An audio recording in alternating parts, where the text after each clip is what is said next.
Ladies and gentlemen, good morning.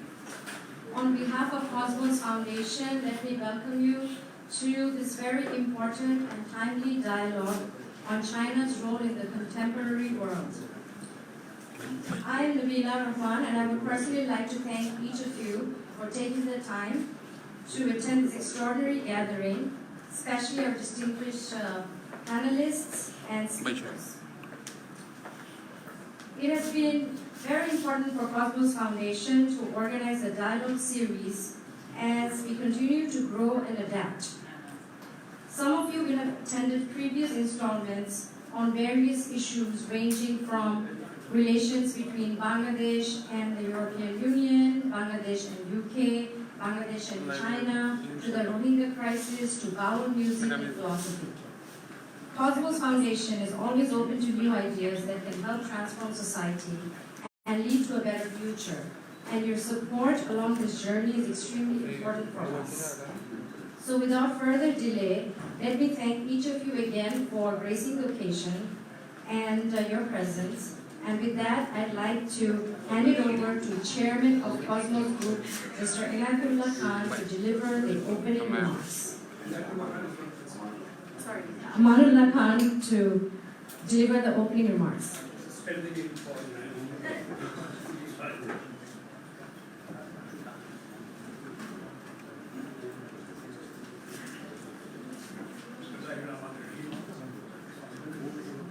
Our honored guests,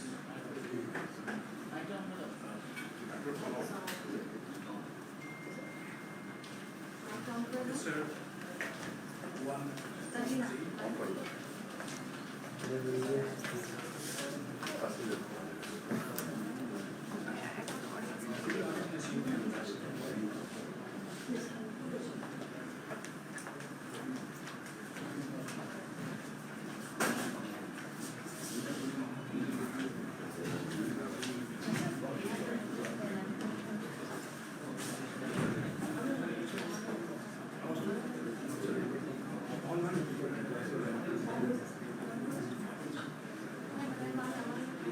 Can you hear me again?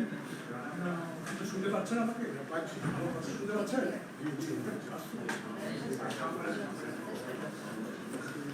Hello? Like this?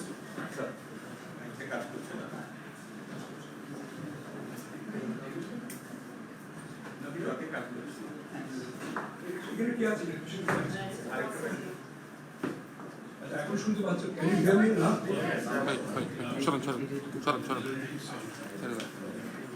Sorry.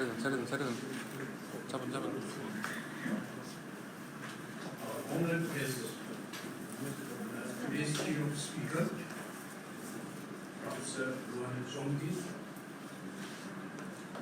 Executive Vice President, China International Institute of International Studies, and his fellow delegates, Dr. Ahmed Chaudhary, Principal Research Fellow, Institute of South Asian Studies, Bishop IUS in Singapore, distinguished guests, participants, gentlemen of the press, Assalamu alaikum, and very good morning, and a warm welcome to this very significant topical and relevant seminar titled China's Role in the Contemporary World.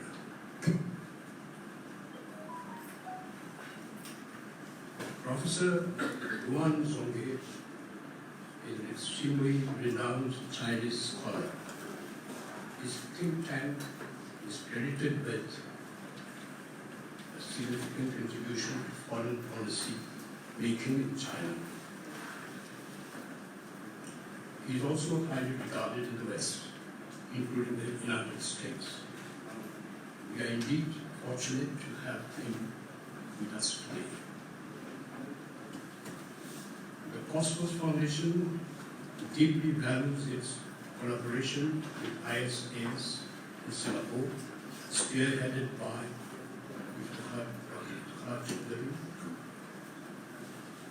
He is a scholar of international repute and a former foreign advisor to our caretaker government. IS and Cosmos are planning a series of major activities together in the future. On behalf of Cosmos Foundation, I'm happy to say that Cosmos Dialogue and Ambassadors Lectures series, initiated in 2017, are signature projects that have successfully taken off as the foundation looks forward to a brighter future. These dialogues have already created an impact and ripple in Bangladesh and beyond by contributing to opinion building and raising public awareness about the key issues facing the nation and having global ramifications. Today's symposium is very appropriately timed for two compelling reasons. Firstly, as you are aware, our Honorable Prime Minister Xingqiu will be undertaking a trip to China in July. It will definitely represent a prominent milestone in forging our bilateral relations on firmer footing. I do hope the discussion will serve as a curtain raiser to our Prime Minister's historic visit.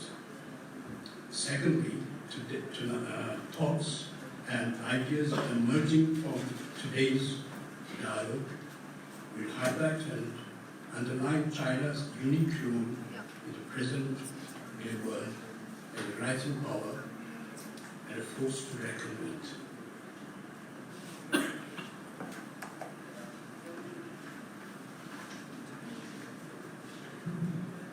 China's expanding sphere of influence and dominant role in the world stage is destined to grow further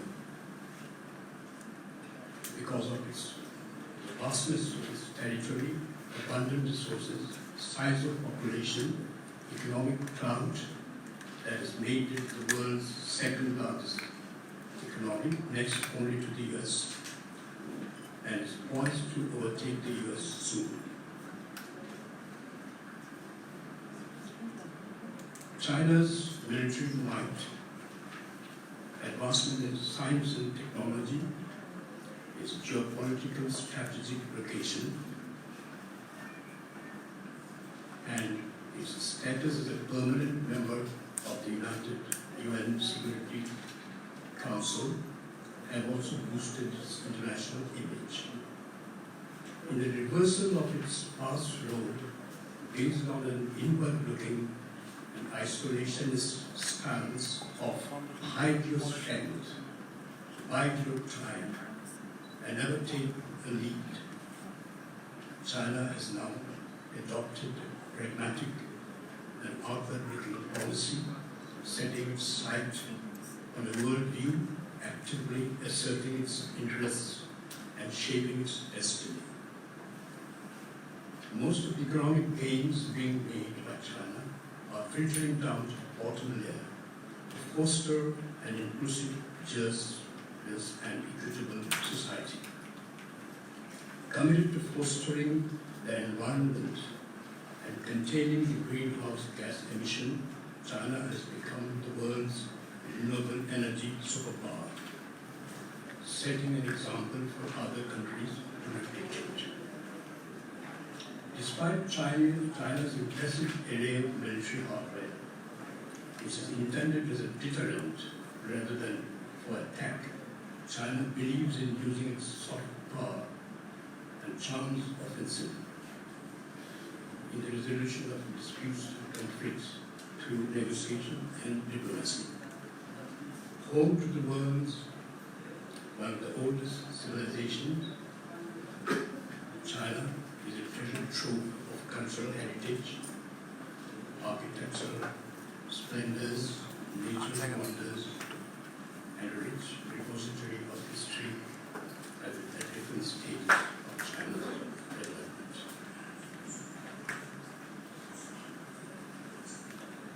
I shall now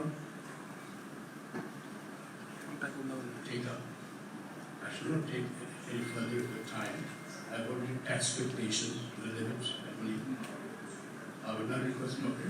Xingqiu to conduct and chair our proceedings today, and so shall hand over the microphone to him.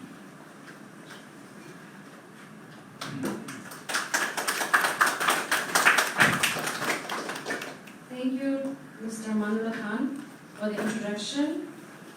I would request Dr. Iftikhar Ahmed Chaudhry, Principal Research Fellow, Institute of South Asian Studies, ISAS, National University of Singapore, and former Foreign Advisor of the Caretaker Government of Bangladesh, to conduct this very important dialogue. Thank you. Thank you, Nabila.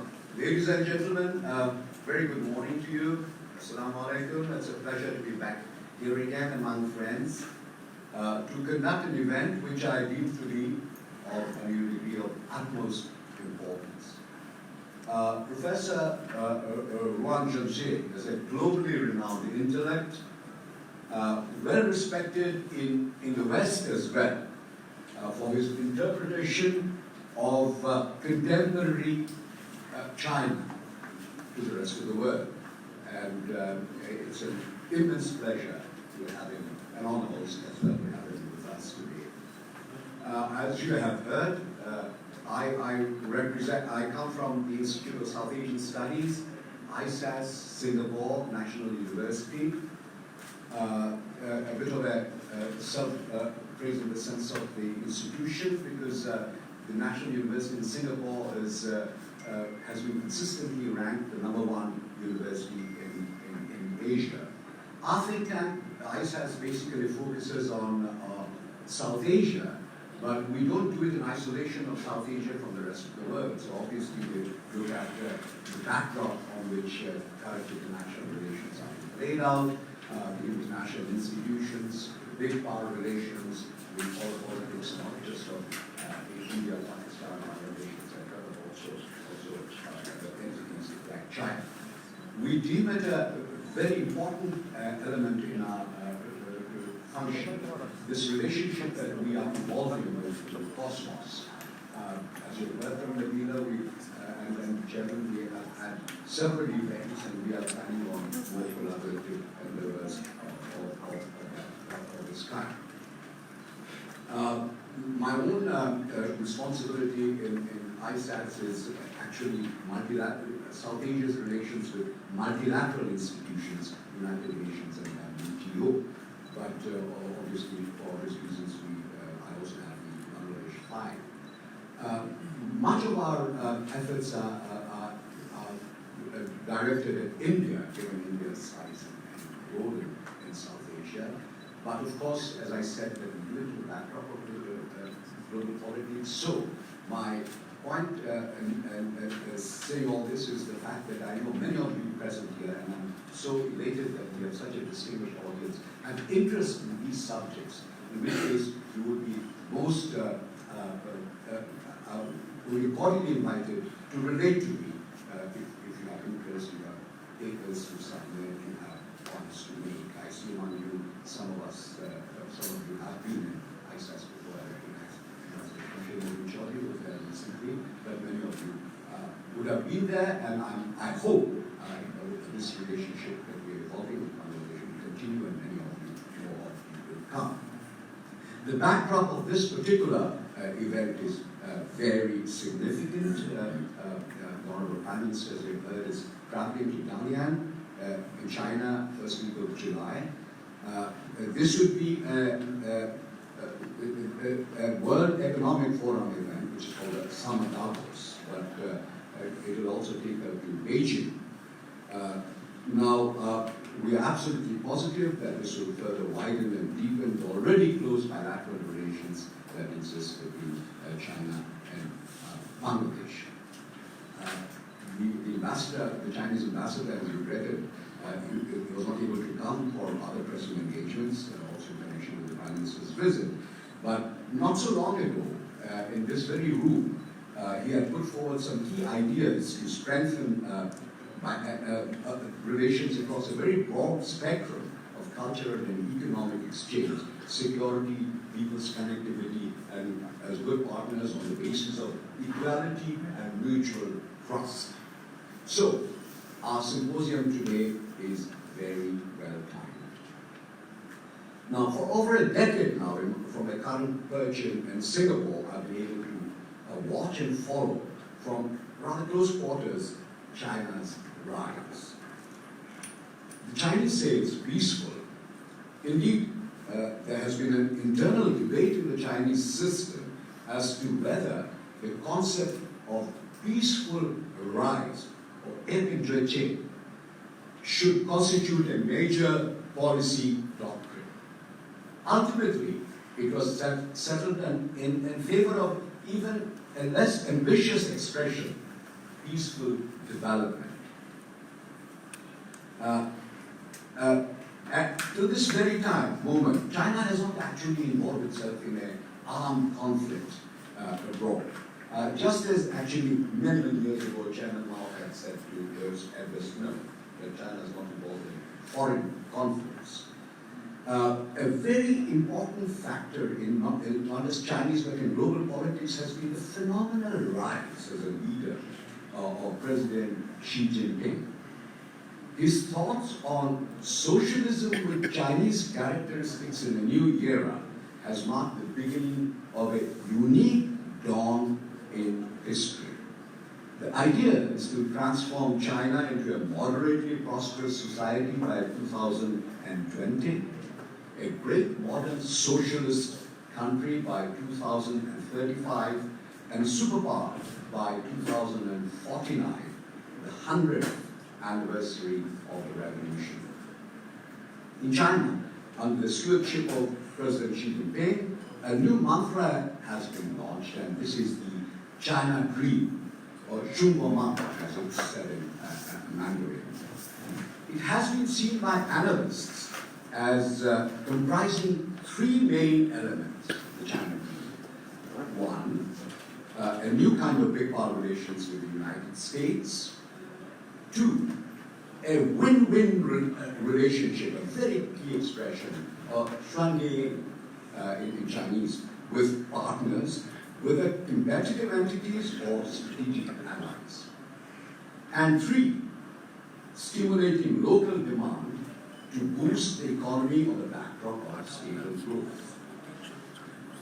The Belt and Road Initiative, of which we will probably have some discussions this morning, or the BRI as it is called, perhaps flows from this China Dream. You have the China Dream, and the BRI is something that comes out of it. Now, the concept BRI merits a broader definition. It is a $1 trillion economic, diplomatic, and geopolitical undertaking to revive China's ancient trade routes. Now, it creates an overland belt. Belt is the overland connections, and the maritime road. The maritime connection is called the road, to connect China to over 60 countries in Europe, Asia, and Africa. At the same time, making huge investments in their infrastructural developments. That is the BRI in short. An incontrovertible paradigm of history is that a rising power faces resistance from stated entities. When there are established powers and there's a new power rising, there is the potentials of this conflict. Some may see the burgeoning US-China trade war dates back in that sense. Philosophically, China has weaved competitions into a dialectical framework in which contradictions between thesis and antithesis may be made to produce a synthesis. The Hegelian dialectics, and the professor and I were talking about it a little earlier on. So a anti-position, a contradictory position is factored into decision-making and feeds into the decision-making, and the synthesis eventually is seen as a positive result of this mixture. However, it is fair to say that the world is wary of this competition, and anxious about this competition, and fears that it may follow a pattern of what is known as the Thucydides trap. Now, Thucydides was the Greek historian who had famously said that when Athens grew strong, there was great fear in Sparta, and war was inevitable. In this particular situation, of course, I mean, if you, authors like Graham Wells, who was the American from Harvard, who focuses on this study of this concept in contemporary times, says that no, war is not necessarily inevitable, because he does a sort of a study of 26 or so issues and comes to the conclusion that many did not come to a conflict provided these kind of contradictions are factored into the thinking processes.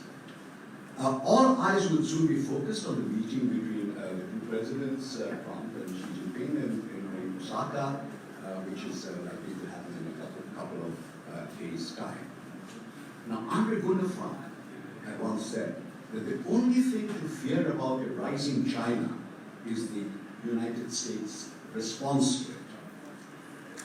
Kevin Rudd, the former Australian ambassador, had spoken of an asymmetric balance, a military one in favor of the United States and an economic one in favor of China. Anyhow, the world hopes that while there will be differences between the United States and China, because they are two absolutely distinct paradigms, as it were, neither side would go into a conflict hoping to win. The Chinese saying goes, any general's victory is built on the skeletons of 1,000 soldiers. Time was when China was seen as a factor that wanted to change the global system. Today, it has evolved into an entity that believes it can effect changes by working within the system. This explains China's championing of globalization and free trade. Meanwhile, in the meantime, the earlier perceived champion of those values, which is the United States, it appears to have withdrawn into a protectionist cell. But the developing world applauds China for its efforts to lift those societies through such initiatives as the BRI and improve their destiny. China-Bangladesh cooperation is a testimony to that. But I should be derelict in my responsibilities were I not to act that BRI is not without problems. There are partners who fear a rising debt issue. The problems of Hambantota port next door to Sri Lanka comes to mind. But China deserves credit for recognizing this and responding with changes as cooperation progresses. This year in April, there was a second summit in Beijing which studied the implementation of BRI to date, examined these problems, came to the conclusion that this is not something that is one size fits all, and therefore changes would be necessary, and there were adaptations made to this implementation of this idea. The American economist Jeffrey Sachs has described China as the most successful development story in history. At the same time, make no mistake that China is positioning itself pivotally on the globe. The adjustments it makes are actually within the framework of consistency. Its policies resemble a river that meanders but does not suddenly change course. Those who differ from the Chinese are often asked to shelve differences and find common grounds.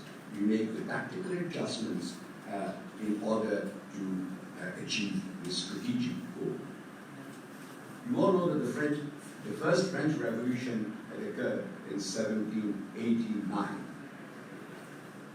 Premier Zhou Enlai was once asked on what impact he thought the French Revolution has on history. And he famously replied, "It's too soon to tell." Thank you very much. Thank you. Now, with these words, I will now take over the conducting of these proceedings, and I shall introduce in a few moments, give the floor to Professor Wan Zhongxie. Professor Zhongxie is the Executive Vice President and Senior Fellow at the Chinese Institute of International Studies in Beijing. It's an institute which is very close, and it's founded actually by the Minister of Foreign Affairs. He has been a prodigious writer on political issues. He has served as a diplomat also in the UK and the United States, and he has been a student of international relations for a long time, holds a PhD from Foreign Affairs, China Foreign Affairs University. His research areas include US foreign policy, Chinese foreign policy, international security, and development. He evolved into international affairs from a love for English literature. That was his first area of focus of interest. And once I heard him say to an American interviewer that his favorite writer was O. Henry. Oddly enough, the American didn't know Henry. And he said something like O'Hara. But anyway, that was a very quick distinction. You did not see that reaction. But the fact is that he's an example of someone who changes, meanders his intellectual interests in a way without suddenly changing course. He's very fluent in the language. It's an honor to have him here. We all know him in Singapore, and hopefully we will have closer relationships structured between Cosmos, yourself, and also my institute in Singapore, ISAS, and your institute. With these words, Professor, the floor is yours. For the next 30 minutes, and then we will have a discussion. Professor, the floor is yours. Thank you very much, Your Excellency Iftikhar Chaudhary. I hope I pronounced your name correctly. And also distinguished Chairman, Mr. Han. It's my tremendous honor to be here at the Cosmos Foundation, and a distinguished guests, friends, colleagues. It's my pleasure to be here to join such a very important and a very timely symposium on China in the contemporary world. This is a fairly large topic, actually. We need not just 1 morning, maybe a month or even years to tackle this issue. However, we'll make a long story short. And what I'm going to do, I will give you a brief presentation. Then we'll head to the discussion. I also welcome your comments and your questions. But before that, I should also extend my sincere thanks to the organizers, particularly His Excellency Iftikhar Chaudhary, because I just learned that he basically based in Singapore for this symposium. He just came back to Dhaka to chair this event. So we are extremely grateful, Your Excellency, for your kindness. And also people asking me about my impression about Bangladesh. This is our first ever trip for me and also to my colleagues to visit Bangladesh. I've been to lots of places. I'm so sorry to say this is my first time. I hate to say this. So people asking me about the impression, I think John made a very important observation. He just gave you a story about Juvenal's comments on the French Revolution. So it's too soon to tell. And so, Salam alaikum. Right? What I'm going to do here is actually I'll try to present 4 observations. The first one is about the Belt and Road Initiative. I think this is one of the very important flagship Chinese foreign policy. And also second, about what is China's foreign policy towards Asia Pacific in particular. Then the third part, I move to China-US trade war or trade tension, China-US relationship. Because America is everybody's neighbor. So when we talk about neighbor, certainly from my perspective, I will not rule out the American friend. Then the last but not least, I'll touch upon China and Bangladesh relationship briefly, because this is very timely. Your Prime Minister will visit China. By the way, I was so honored and happy to receive her, your Prime Minister, when her last visit to China, because she paid a visit to my institute. I happened to chair her speech in my institute.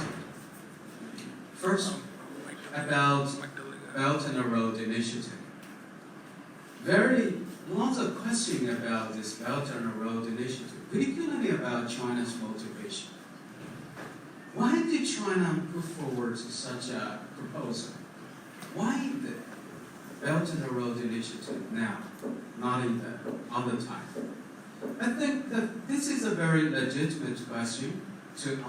I don't need to justify for those pretty positive narrative, but I would really like to share you what the scholarly observation about this.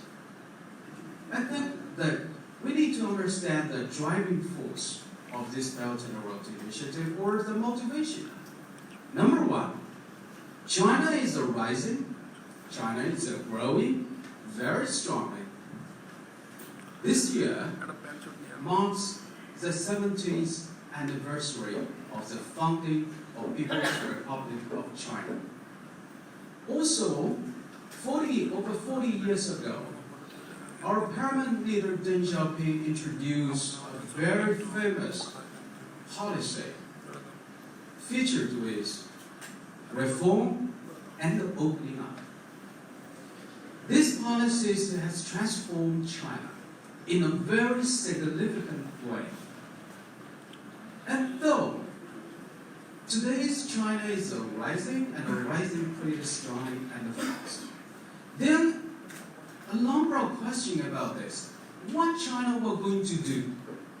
Particularly, what China going to use your newfound power, right?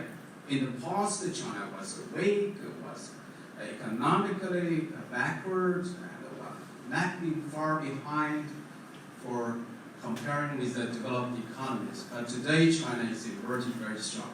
So people are getting a somewhat kind of nervous on how China will use your power. Then from China, as a Chinese scholar, we heard a lot of also demand, calling for China to do more.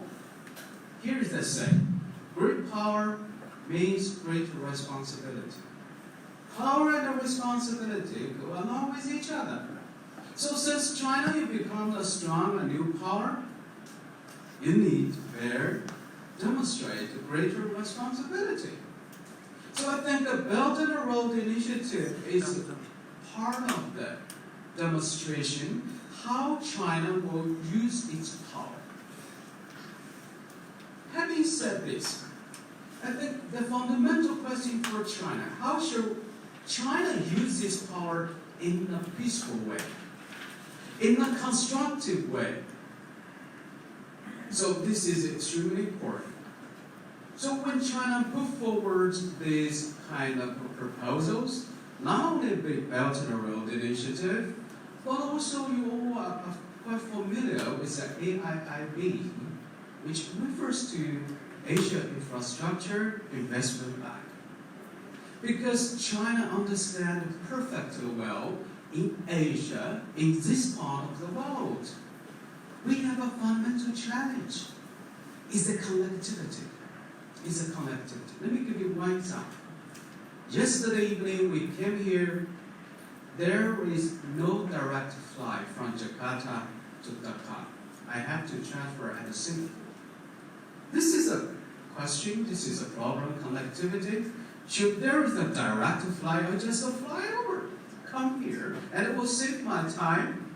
I could have 2 more hours rest for me. And also, probably we don't have the direct flight from Dhaka to Beijing. We have to transfer to Guangzhou and somewhere. So these kind of a connectivity, they are increasingly important. In the last over 20 years, Asia has been the most dynamic economy in the world.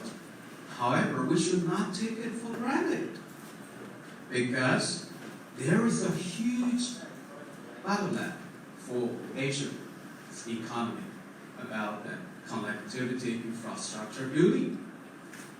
The point is we confront a huge finance gap. According to the very latest data released by Asia Development Bank, every year Asia needs $1.7 trillion per year for finance the connectivity here in this part of the world. However, we do our best. We can only accumulate half of it. So there is enormous gap on this. So what China has done is let's work out this Belt and Road Initiative, and let's join together to fund the infrastructures, to build bridges, roads, ports, and that will turn our Asian economy into better, more competitive footing for the future. Of course, we have 2 different connectivities. One is a hard connectivity, the other is soft connectivity. Hard connectivity is like roads, bridges, ports, all this. We are seeing clearly that physically that need more connectivity. However, equally important is a soft connectivity. That means policy coordination. That means people-to-people engagement. That needs the education, training, exchange. Like today, this kind of symposium, we should compare notes. Why do you think of that? Why I think of that? So this is a soft connectivity to engage with each other. So the fundamental thing for Belt and Road Initiative is, number 1, as I said, to conclude China's demonstration of its own responsibility. Secondly, it is a basic, in essence, it is a multilateralism approach. Because, please get BRI right, this is not, though it is proposed by China, but it should never be monopolized, dominated by China. It is a public good for Asia, for the rest of the world. That means wide consultation, joint contribution, and mutual benefit. So it is not going to say China to define the Belt and Road Initiative, but Bangladesh has a say. All this country has a say. Let's do together because it joined the program. So last April in Beijing, there was just a mention about the second Belt and Road Initiative. It turns out to be so successful. So far, over 100 countries and international institutions signed an agreement with China. By the way, it is not just a bilateral effort. It is a multilateral effort. If we look at the communiques, the joint statement, that make it crystal clear. That bring me to the second part. What is China's foreign policy towards Asia Pacific? China is a country. Asia Pacific is our home. So we have every reason to cultivate a friendly, benign relationship with our neighbors. There is a saying, you can't choose your neighbor, can you? We got to live with each other in 1,000 years in the past, maybe the 1,000 years ahead. And sometimes, be very honest, there is also a saying, to love your neighbor is tougher than to love the human being. Right? Sometimes there are some difficulties and challenges. However, we need to overcome this. Number one issue for China's policy towards its neighbor, we want to be friends, partners of our neighbors. You know how many neighbors China has? And we had 14 net neighbors, plus another so-called maritime neighbors, altogether over 20 neighbors. Of course, certainly we regard Bangladesh is our neighbors as well. I served in the United States. My experience in Washington tell me how challenging it is to accommodate, to have a good relationship with your neighbor. Look at today, Americans' relationship with Mexico and with Canada. In Mexico, because of the war, right? You need to build, the government there want to build a wall. But for China, China is not going to build a wall. We're going to build roads and bridges. So it is even theoretically more tougher for China to have a better relationship with our neighbor. However, we did, I think, jointly with our neighbors, we're doing a pretty good job. I think so far, it is fair to say China's relationship with its neighbors is the best ever phase or period. The Korean nuclear issues has been cooling off, and it used to be a very hot spot, very tension. And China's relationship with Japan improved significantly since last year. The two prime ministers, Chinese prime minister visited Japan, prime minister Japan visit China. And in a few days' time, Chinese president will be in Japan. And so this kind of relationship are just improving. And our relationship with South Asia, as a whole, it is improving very dramatically, let alone our relationship with Pakistan, with Bangladesh, with other South Asian countries. Let me give you one example about China's relationship with India. Last year, China invited India Prime Minister Modi to have an informal summit with President Xi Jinping April last year in Wuhan. It turns out to be a very good summit, very good talk. Right after the dogman standoff, that was somewhat a crisis out there. However, the two sides managed this relationship in a very constructive way. I'm pretty confident China-India relationship will be greatly improved in the coming months and years. We will see more interaction with each other.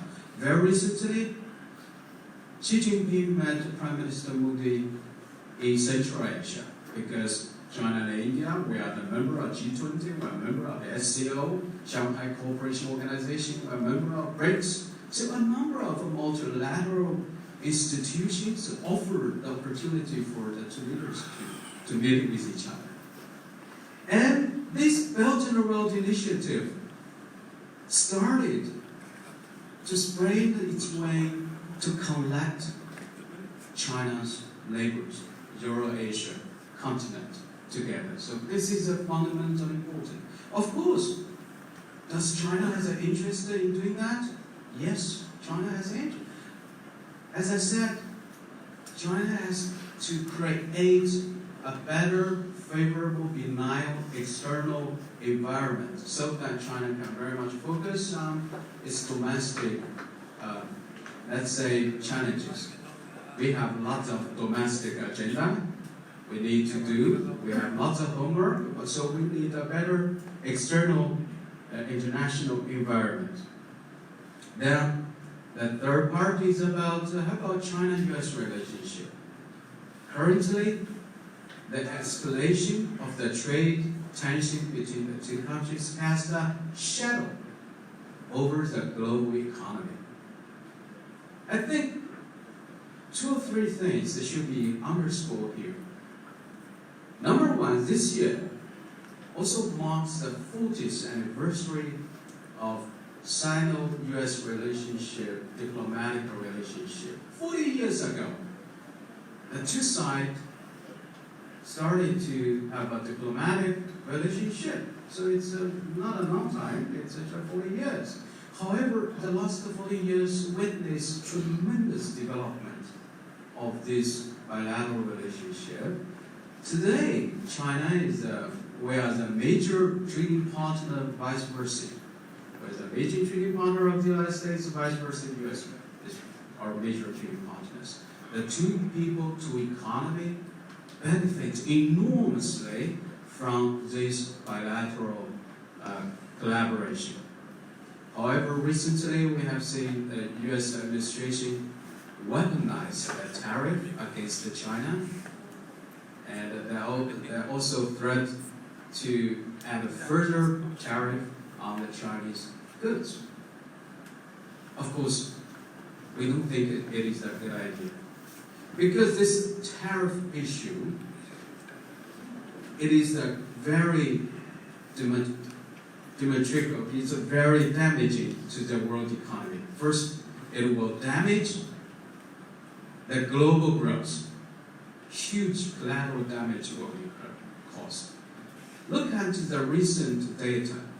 The IMF, World Bank, WTO, all of them, they have downgraded the forecast of the growth of this year and the next year's economic growth and the trade volume. So none of them has exceptional. All of them are very kind of pessimistic about it. Secondly, this kind of attention will interrupt the global supply chain. China and the US will occupy a very important, crucial global chain. This is a globalized world. We're connected one with another, with each other. So should this global supply chain and the value chain collapse, nobody will be safe. Thirdly, it is important we should get the globalization right. The globalization, over 20 years ago, I heard a great deal of narrative, basically from American and Western friends that say, well, globalization is good, it's a beautiful story. However, today they tend to be very hesitant about it. But now China, we think that globalization is unstoppable. Unstoppable.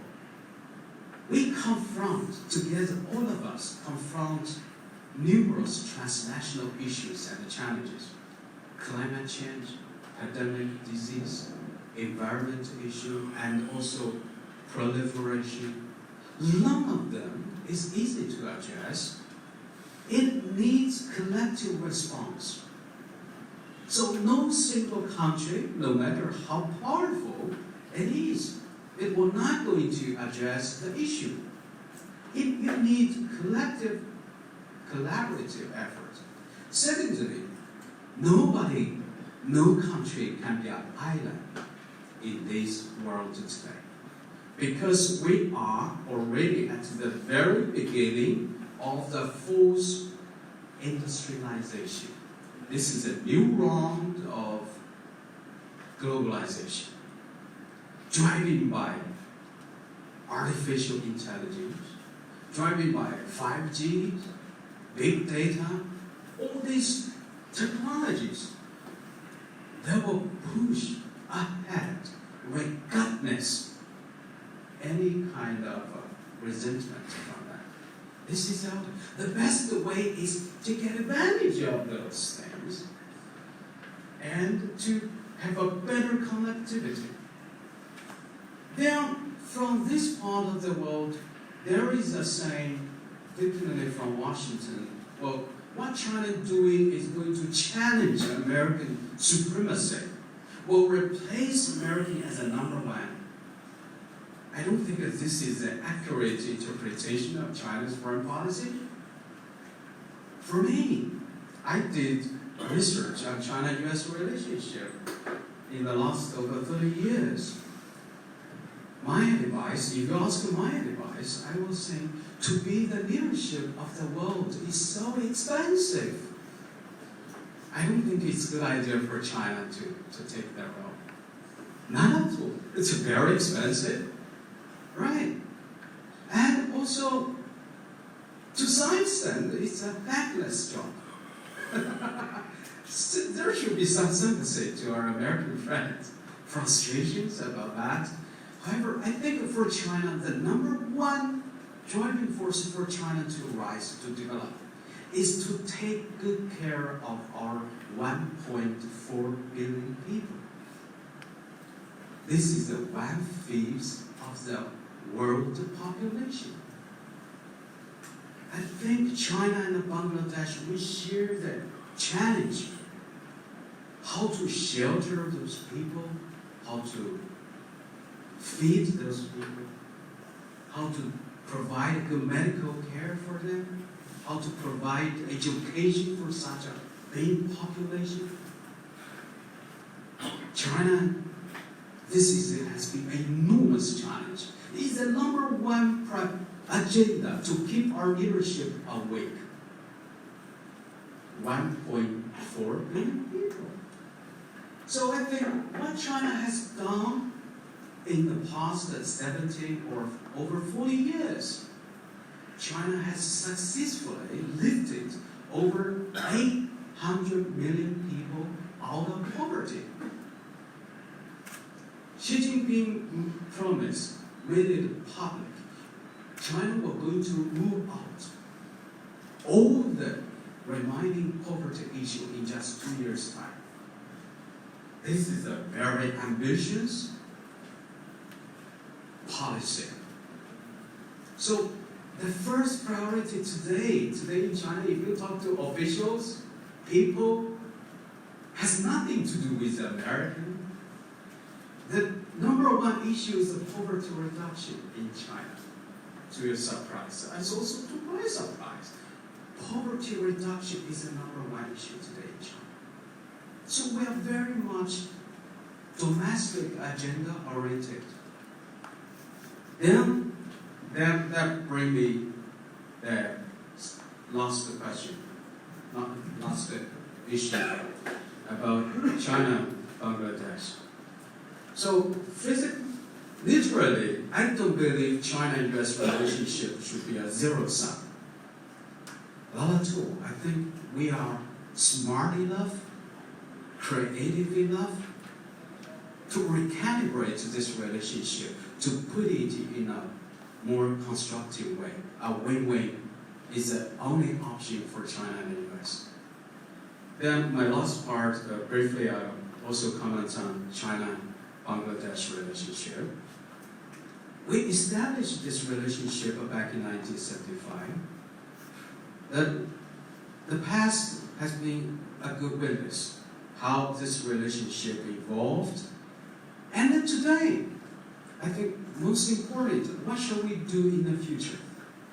This should be a future-oriented policy. The Prime Minister will visit China pretty soon. We're very looking forward to that. And I think two things China and Bangladesh should do together to reinforce this relationship. The number one is to strengthen the collaboration. This collaboration is far more important than we think. If we don't collaborate, if we don't put our joint effort together, then this relationship will not going to be the reflection of our political commitment. There is no question about the political commitment from two sides to this relationship. For China, we particularly value our relationship. Bangladesh, we do see Bangladesh, you have a vision for your future in 2024, in 2040s. The vision is really very ambitious and also very useful for us to understand what Bangladesh is going to be. However, none of them is easy. You need international collaboration, and China can help. China can like to reach out to our Bangladeshi friends to do more. And in the same time, I think that the second thing is, I'm sorry to say as a scholar, at the very beginning, this is my first trip to Bangladesh. It's a shame for me, to me. I visit many places. So that's why I think we got in China a Bangladesh deficit in understanding Bangladesh. We should do more as a scholar, as a reading people. We should do more to promote Bangladesh in China. So I value this opportunity to come to Dhaka, to talk to you and have a conversation. Reciprocally, it is also Bangladesh's responsibility, or Bangladesh, I think you should also do more to promote Bangladesh in China. And also let the Bangladesh voice be heard in China. This is very important. When we talk about South Asia, basically talking about India, Pakistan, and they are very important. It is. We can't deny the importance. However, we need more Bangladesh perspective. So I may stop here, and I welcome any kind of comments and questions, and I'm looking forward to our discussion. Thank you for your patience.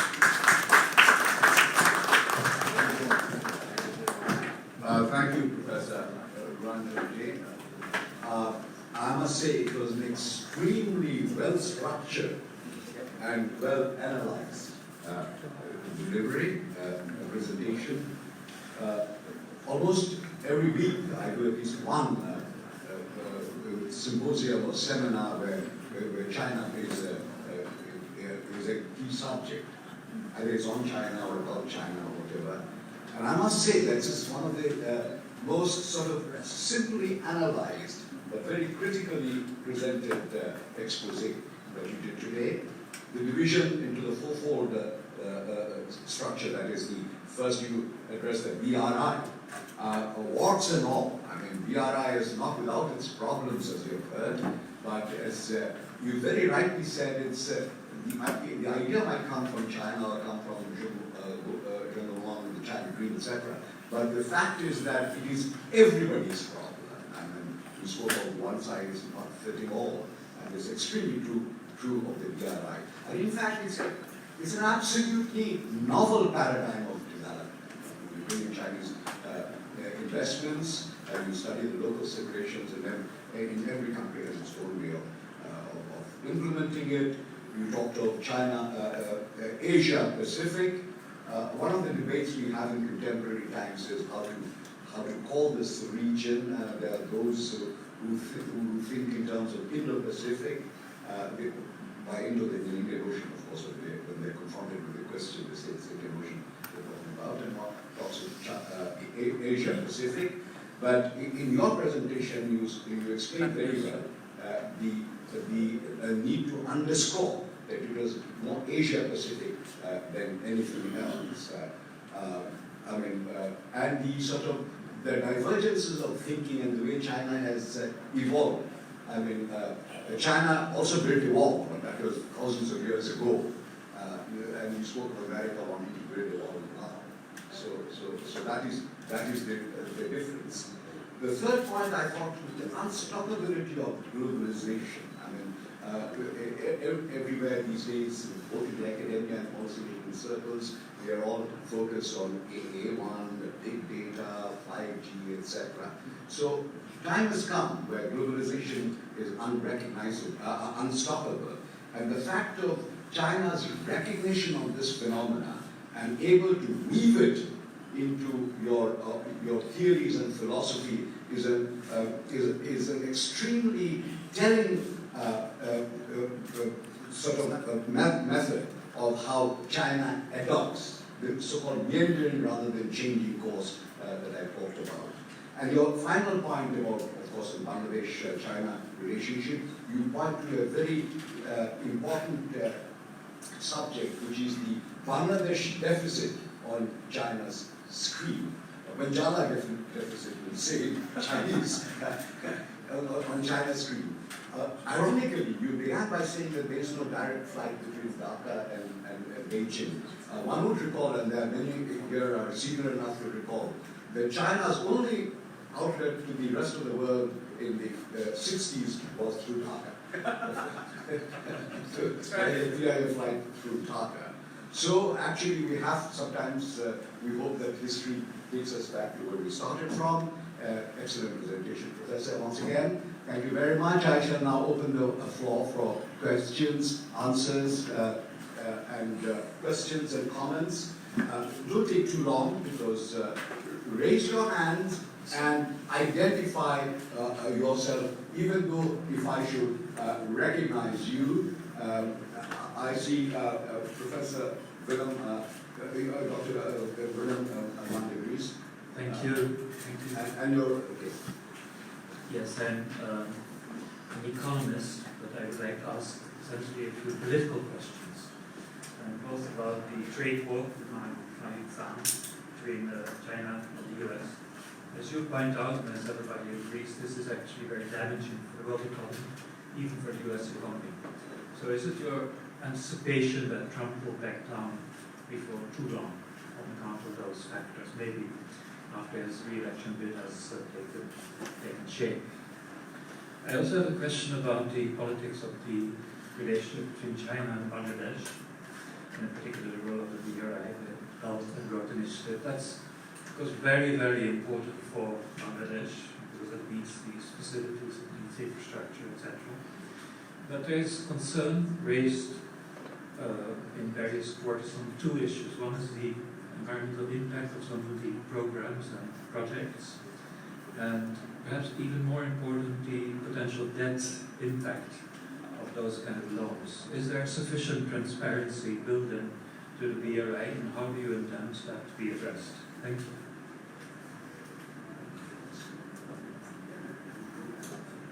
Okay.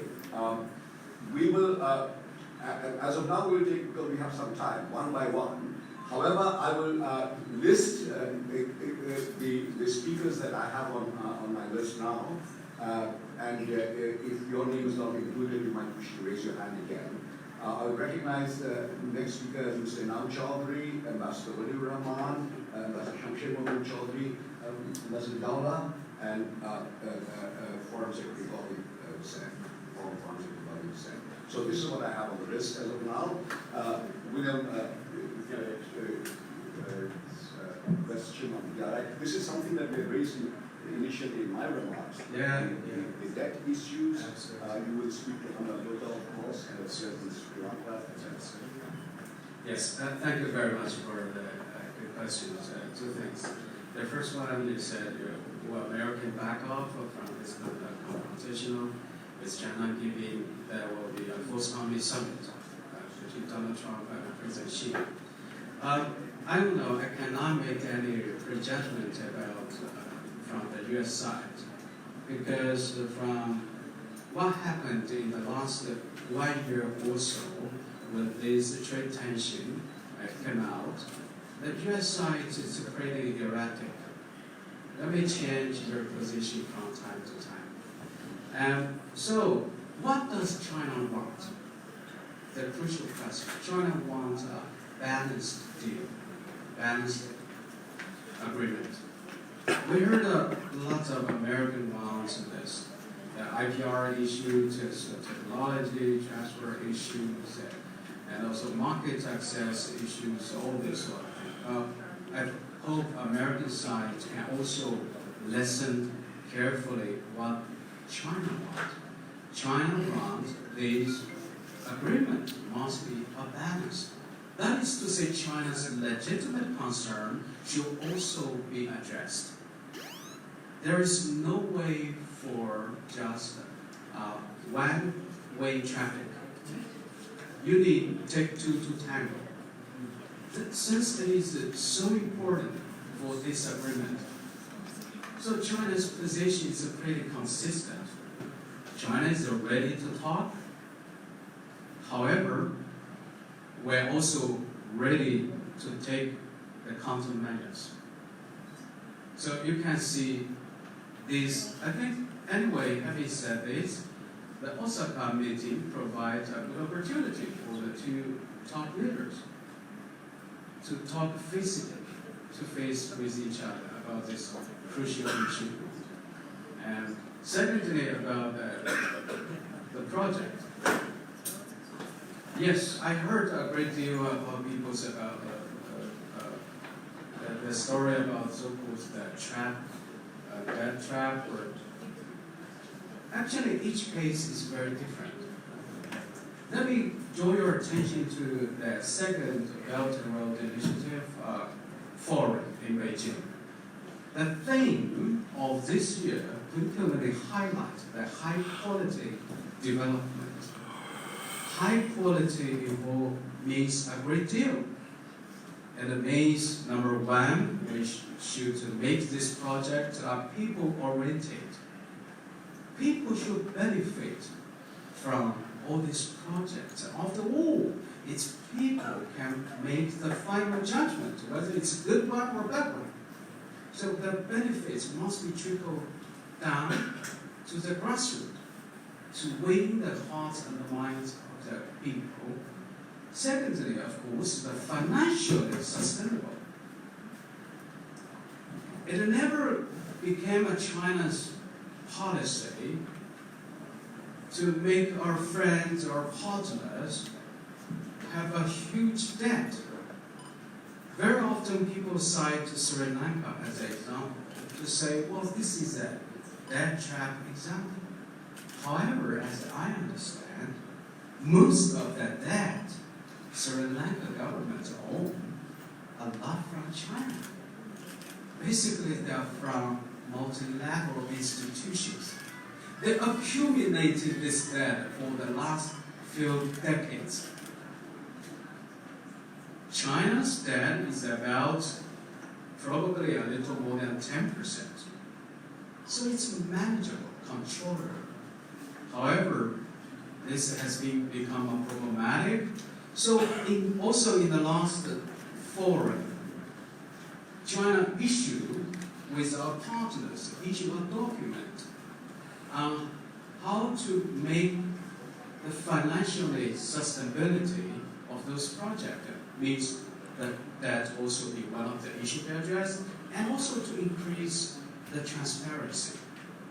In addition, what China is going to do with our partners is to diversify the collaboration, to make the third parties and the fourth party player to be involved, so that the project will not going to be just China and the bilateral, but it can be multilateral.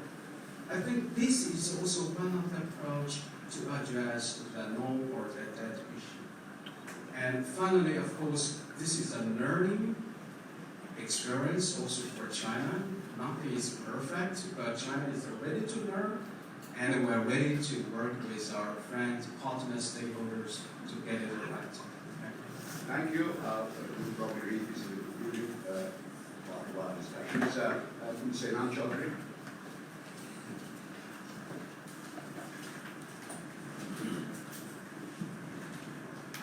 Thank you, Professor Ruan Chang, for your very, I should say, excellent expose.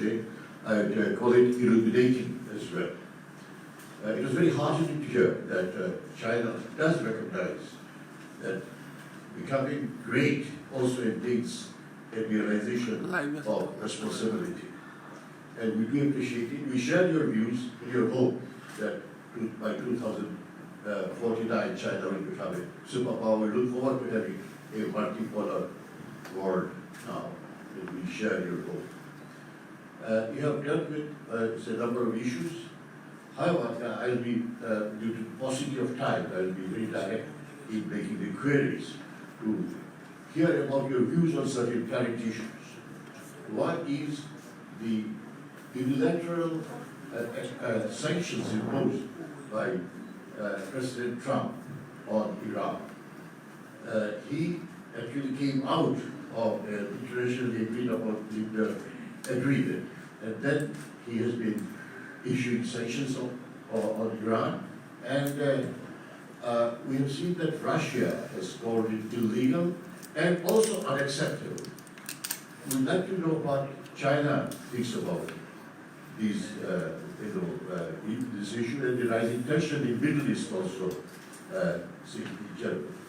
And secondly, we'd also like to hear about the Chinese role or views on this very intolerant immigration issue which is coming up. We know the case of Rohingya, of course, as a Bangladeshi would expect China to play would like to know what role China would like to play on this Rohingya issue. However, we see that besides the Rohingya issue, in our neighboring countries also we see this question of so-called immigration, issue is developing into a major problem. And we anticipate that if the current policies are being followed, Bangladesh will have to face another disaster in the name of some unregistered nationals, Bangladesh nationals who are allegedly living in the neighboring countries. I would like to hear about the Chinese views on this, also shared of the common rivers. This is another issue. And thirdly, I would like to say that we'd like to see a world where there are, there's a balanced view taken on issues like this. And we talked about connectivity, we talked about Bangladesh-China relationship. I think it's a very tested one, and we greatly value this.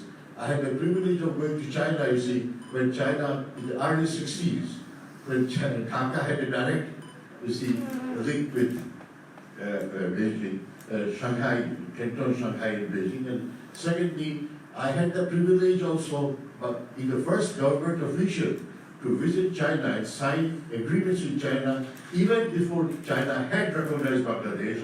Is the time of the presidency of Bangladesh Mujibur Rahman. So, and I'm very happy to see the relationship which is developed now, and we do look forward to having warmer relationship based on very solid grounds and on what I would call common interests. Thank you.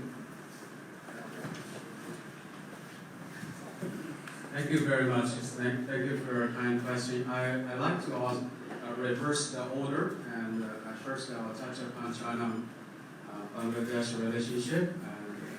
I really appreciate what you have done in promoting China-Bangladesh relationship.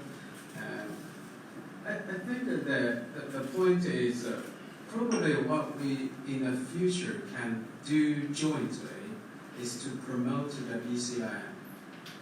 I think that this is also part of the effort, multilateral efforts to strengthen the connectivity in this part of the world. Yes, I think we have a convergence of interest to work with each other. However, I think more specifically is Bangladesh, China, India, Myanmar corridor project might be one of the subjects for us to work together. And secondly, you asked about China's view on immigration and particularly Rohingya issues. I think China has a very strong view on this, as a matter of fact. You know, since the demise of the Soviet Union, end of the Cold War, we had enormous expectation this world will be more peaceful, more prosperous. However, we witness a number of wars, conflicts, and numerous wars fought. Now that's still on. And so the crisis, one of the outcomes of the crisis is those people has been displaced and immigration. So the immigration basically caused by war. The other thing is Rohingya issue. I think it's called the root cause should be the poverty issue, the poverty development issues. China, of course, take a pretty proactive approach in addressing this issue.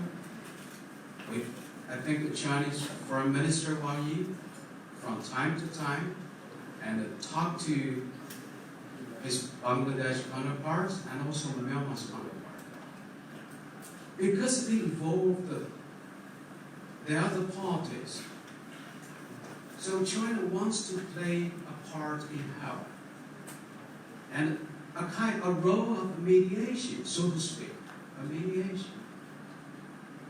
I fully understand the frustrations here, but in the same time, it's not easy to get it done, even you think it is absolutely the right thing.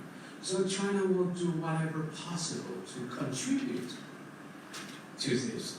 And so that's why China talked to also the Myanmar part, and also to bring Bangladesh and Myanmar together to discuss those issues. China cannot do it on behalf of other government or country. What we can do is kind of a persuasion, is a mediation, and to bridge the gap of policies. So China does attach importance to this issue, Rohingya. And so I think we will do our role, play our part. Then the first one is about the Iran nuclear issues or Iran problems. China was one of the signatories of the agreement, Iran nuclear agreement. Back in 2015, China was one of the signatories, put our signature on that. So we have every reason to secure this agreement. China certainly rejects any kind of pulling out. We don't agree with the US side. They're just pulling out from this agreement to put this agreement in a jeopardy, in a crisis situation. Now it is even more worrisome because the bilateral relationship between the US and Iran has been deteriorated. And so China, of course, we think a deal is far better than no deal.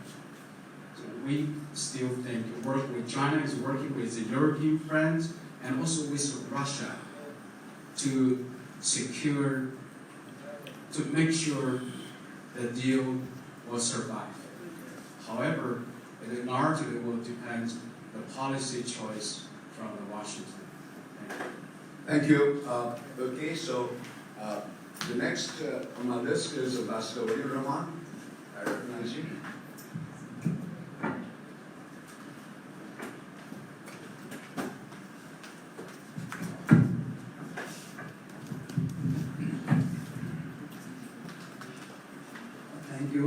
Thank you.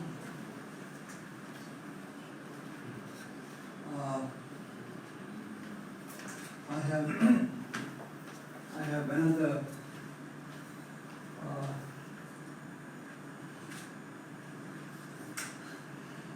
introduction, that is the chairman of the Bangladesh Heritage Foundation for National Security and Counter-Terrorism. Friend Professor Longji, welcome to Bangladesh and thank you. It's glad to see you, President. Matter of fact, it was about 10 years ago while I was visiting Beijing for some other meeting. I went to your Institute of International Studies, Beijing, China. Perhaps you were not there at that time. And I presented a paper on behalf of my foundation there. So I am not a stranger there. Secondly, it was Heritage Foundation that first put forward the whole concept of BOA, not BRI. 4 years ago it was BOAI. In Calcutta, in the Maulana Azad Institute. Maulana Azad Institution. So perhaps you were surprised that as early as 4 years ago, before BRI was in it. The response was mixed, and but we had no doubt about it. But before that, may I just refer to a few points that which will be part observations and one question. We need to keep it a little brief because... Very sure. See, when you talk about contemporary world, China's role, it's a very, as a nation, as a Bangladeshi, it's a very special pleasure seeing China rising. You mentioned about Choi as remarks. You see, when the French Revolution was on, Alexis de Tocqueville was wondering and thinking that perhaps this is the breaking up of democracy. And then 1848 revolution, another philosopher quit. Lamartine said that this is perhaps beginning, the democratic reform has started in Europe. The China's rise is a phenomenal rise, and it is actually, it is not a rise per se, but it is there, it was there. We all have been victims of imperialism, domination by the West, and become impoverished, and China was an exception of that. Therefore, it's a great honor and pleasure for me to welcome you, Professor. I really don't have much to say excepting that Bangladesh and China is on a super highway insofar as our economic relationship is concerned. I said it couldn't have been better. For me, BRI is, Bangladesh is an excellent example of BRI.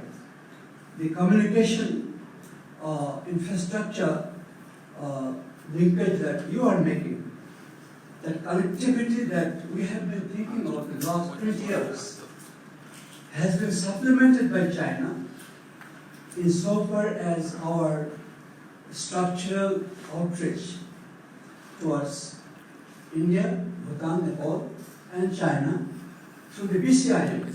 And BCIM, as you know, Professor, is a child, a progeny of the Kunming Initiative. And the Kunming Initiative, I am a signatory to that in 1999 August. And it was China and Myanmar which invited us, Bangladesh and India. So we had to plead with India at that night, negotiate with them the whole night, to finally sign that. And I finished it. But these are the points, Mr. Chairman, it's important for us to know.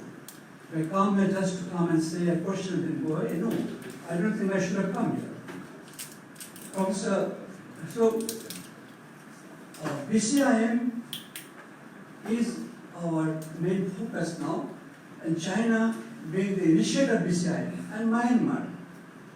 So we have started in the right way. Today, your investment is one of the highest investment in Bangladesh. So what else we want? And this is going to increase. And hopefully and luckily, I'm proud to see that the Prime Minister of Bangladesh is going to China, and she will have 2 meetings, one with the Prime Minister and the President. And reference has been made by my brother, Ambassador Ahmed, about Rohingya. My only submission here would be that I'm absolutely certain, almost certain, that the 2 leaders meeting in Beijing will find a way of solution to the Rohingya problem. Then my last point is a question, not observation, to the satisfaction of the chairman. I'm a bit worried. Some people ask me, even yesterday when I was talking to my colleagues at the foundation, to be brief by the way, one of them said that, so what about CPEC? I said, look, CPEC is not my problem. It's not my problem. Then what about Baltistan in India? I said, that's not my problem either. But then I'm sure China is a very pragmatic country. They will find a way for a solution, both for CPEC as well as Baltistan. With these few words, these last 2 points, it's not questions to you, but if you wish to answer, I'll be very proud of that. Thank you again. Yeah, well, thank you very much for your kind words. Actually, you don't need an answer. You already gave a very brilliant answer to those two issues. I can't agree with more. China-Bangladesh relationship from strength to strength, with the proceeding of our collaboration under the framework of initiative, and also your vision. I think Singapore is not a reaction. Actually, you take a lot of initiative. You have your vision.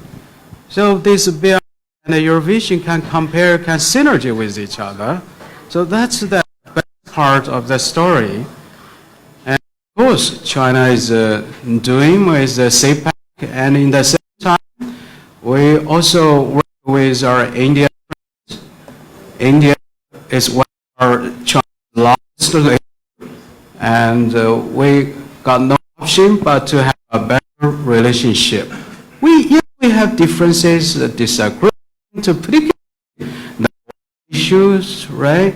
However, we two relationships are so important. We cannot to become the hostage of those disagreements. We have to move on to create a better conditionality, more trust with each other.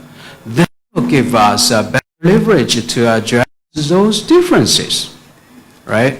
So I do see a prospect for our relationship with our Bangladesh, surely with the India and others. Thank you very much. Yeah. Thank you. So, speakers that I have here with me, and the final speaker will be you.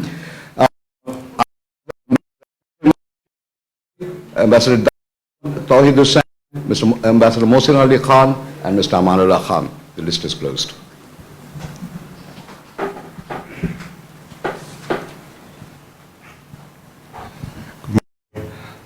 Professor Xingqiu, I had the pleasure of serving in the Bangladesh embassy in Beijing in the 80s when the black cat, the mouse, first came into the discussions.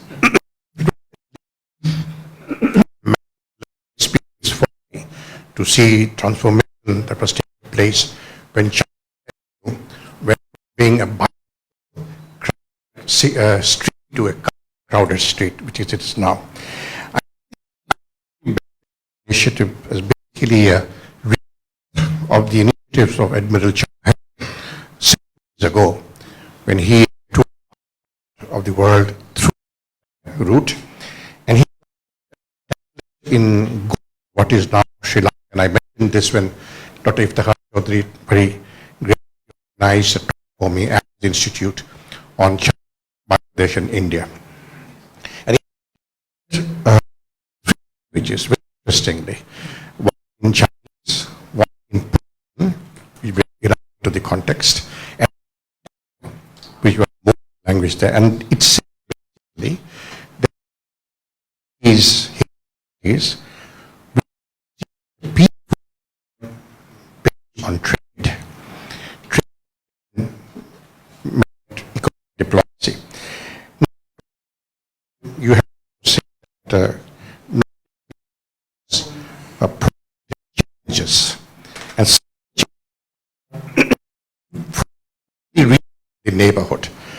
What is the Indo strategy, the United States, Japan, and to some extent as to the BRI.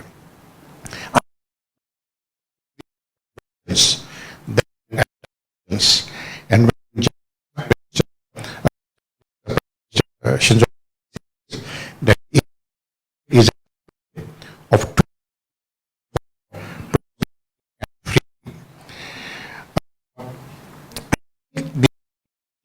the not people who with China, India, and Japan.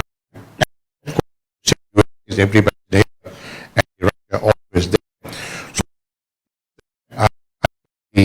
that the debate might have to come with.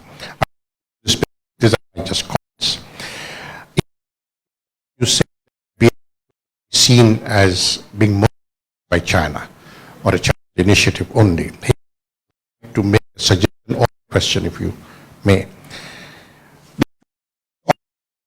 In China, the first and the second was in Beijing.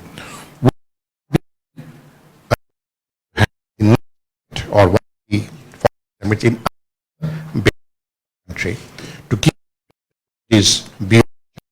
It is not China, it is others involved in it. And that one can work because is to be in one way or the other. So these will be addressed as time goes on. Thank you so much, Professor. Thank you. Thank you. Okay. Professor, you want to react? Well, thank you very much. I like the story you brought about Jack Cohen, and he was the pioneer. He was a champion of connectivity. That demonstrates to promote a friendly, peaceful external relationship by trade, by engaging with other people, other neighbors, and the rest of the world. And let me be clear about this Belt and Road Initiative. This is just one of the proposals. China made it. There are other proposals. I don't think China is in a position to reject any other proposal as long as it can contribute to the stability and the prosperity in the region. So China is also welcome other initiatives which should, of course, bring benefits, good, to the region, and to do more trade, to build more infrastructure, to strengthen the connectivity, dialogue, and all this. Or the Belt and Road Initiative itself, in nature, is inclusiveness. It is not a club at all. It is inclusiveness, engaging with the rest of the world. As now you're not the suggestion you made, I don't know. I'm not in the position to make whatever that sort of suggestion decision. Let's say what we can do about it. Thank you. Thank you. A version of the last suggestion would be, and this has been raised actually, is you have the sectoral meetings. I mean, Beijing was the two summits, and then you have an Africa, because there are certain commonalities in the issues that Africa faces. There are certain commonalities Indonesia, Malaysia, Bangladesh, Pakistan would face vis-a-vis BRI here. So, you know, there have been some discussions on the possibilities of small tents, not the large tent Beijing, but small tents regionally. I'd recognize Ambassador Dowda. One sit and speak, you know, that's. You know, speak.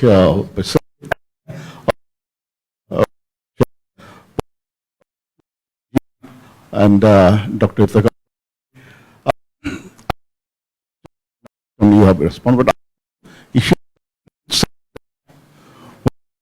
suffice good told.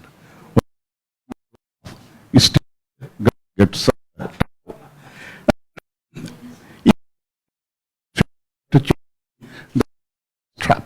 But Dr. It's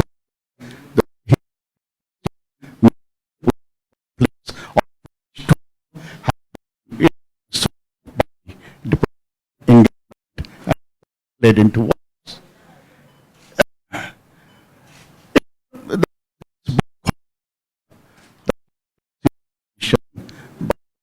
Huntington.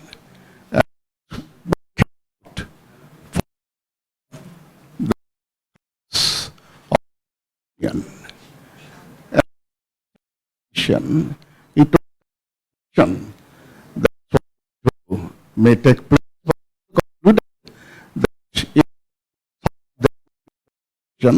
of civilization. It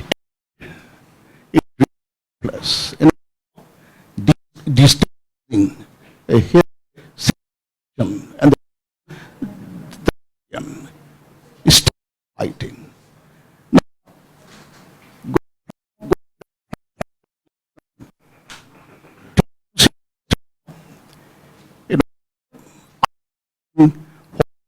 Yeah, that is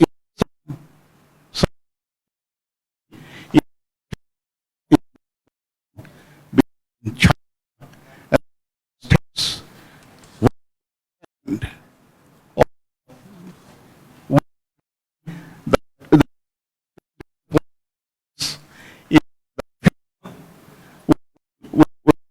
will be effect. The is to is to talk to cooperate at the same time you said to protect its interest. So the statement you made. So, how is China going to reach we is coming in the US and from there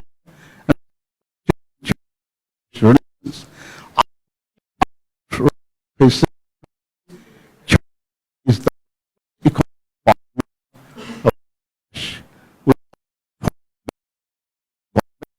and investment in Bangladesh.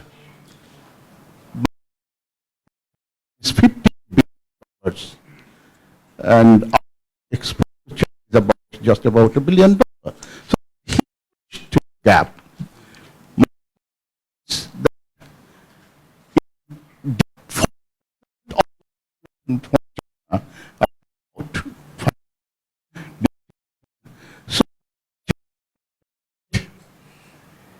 So investment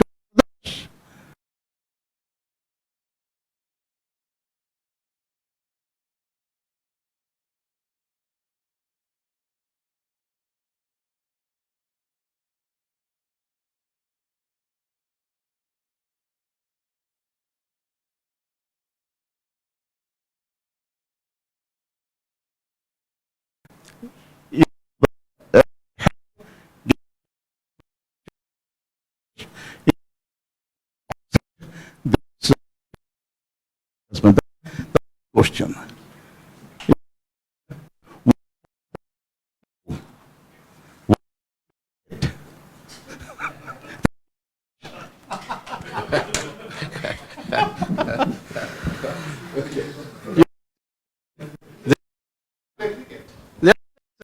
Be careful what you are wishing for. It will come true. There are lots of two things fundamentally important. So one is about the possibility of the clash of the civilization. We heard some of the rhetoric recently that has been really worrisome, very much misleading. And China holds the view quite clearly. In China's view, that any civilizations, culture, number one, it is part of the diversify this garden. Secondly, it is equal. There shouldn't be any civilization or culture superior to other. It is important mutual knowledge with each other. China is a country of civilization, 5,000 years old. It's a natural state of other civilizations. Now, we see this civilization is also thriving again. This is because China like to learn from other civilizations, to accommodate with other countries by engaging, lack conflict, lack war. So this is the secret of the success of the Chinese civilization. As well, I draw your attention to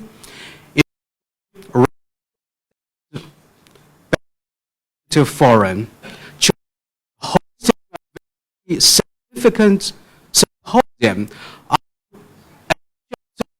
in dialogue. We brought participants from Asia countries. The topic is what can we do to promote the civilization culture dialogue. This is extremely important against the background of the uncertainties, unpredictabilities today. So surely, I think that due to interpret the trade war or trade between the United States as a clash of civilization is very misleading and damaging. China will not going to endorse that. We reject this, for sure. We like to a relationship.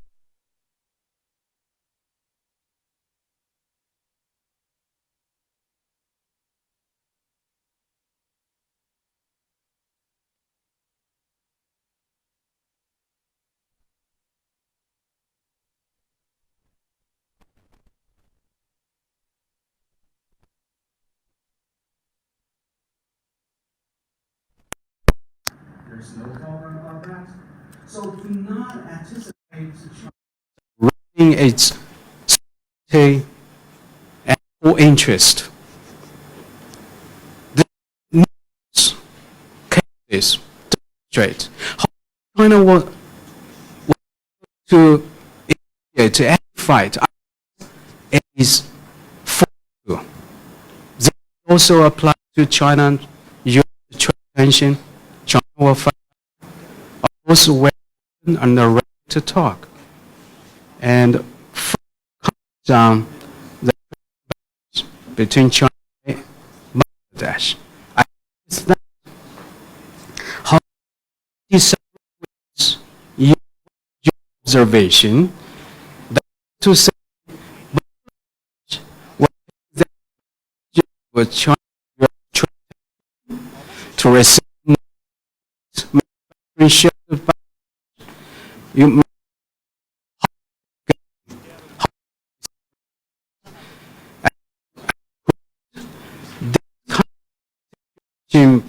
the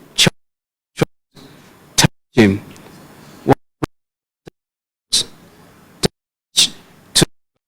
economic growth. So will be safe. You are so good with each other.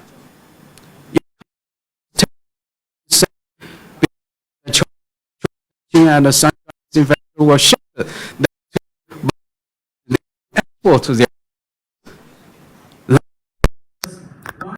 Fundamental thing is unilateralism. That will occur anybody, anywhere. Today, China is non-conservative. come. So the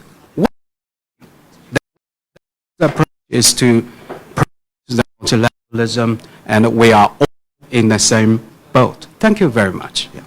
Thank you. The last point is a little more complex. I mean, what said, I think he was referring to the way as it has come in the case of Vietnam. I mean, Vietnam actually somewhat in principles in the span.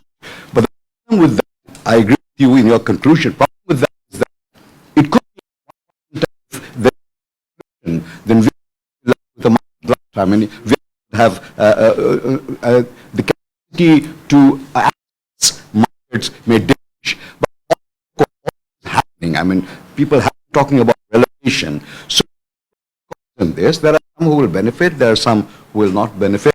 The official Chinese position is, of course, that and of course, it's like to say that trade was a bad thing and it shouldn't happen. So, but on that, beneath the surface, there are ways in which, if you can smart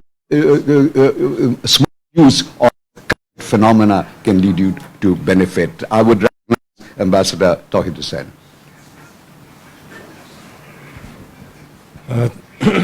Thank you, sir. To introduce myself, Foreign Secretary Juan, Dr. John, my boss. Okay, quite some time back. Anyway, the question and answers have been very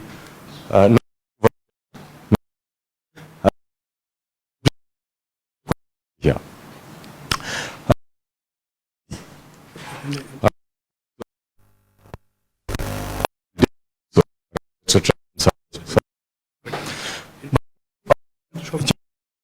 You to be peaceful means adequate to resolve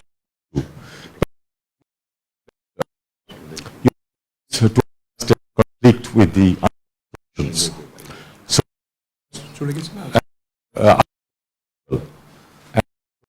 some players would be the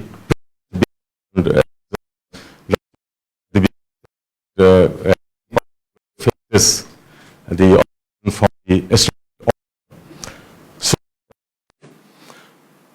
it's friend and issues looking to the event. So it's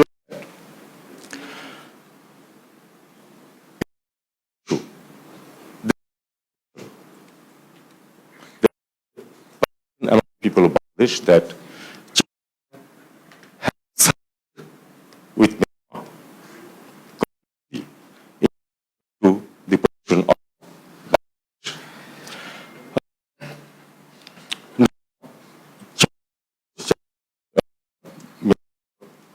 independent countries. We feel that is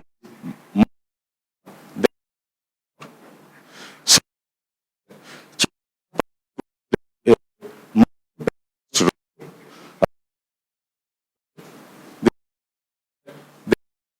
the role in this case.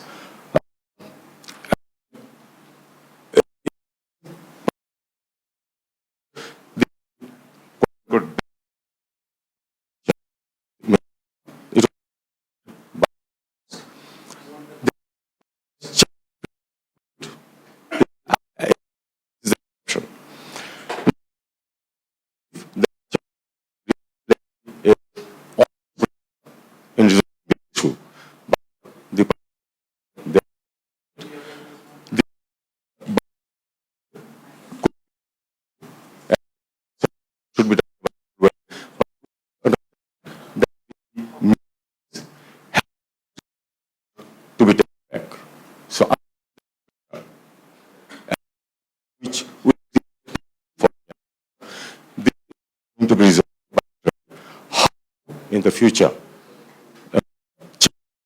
Is going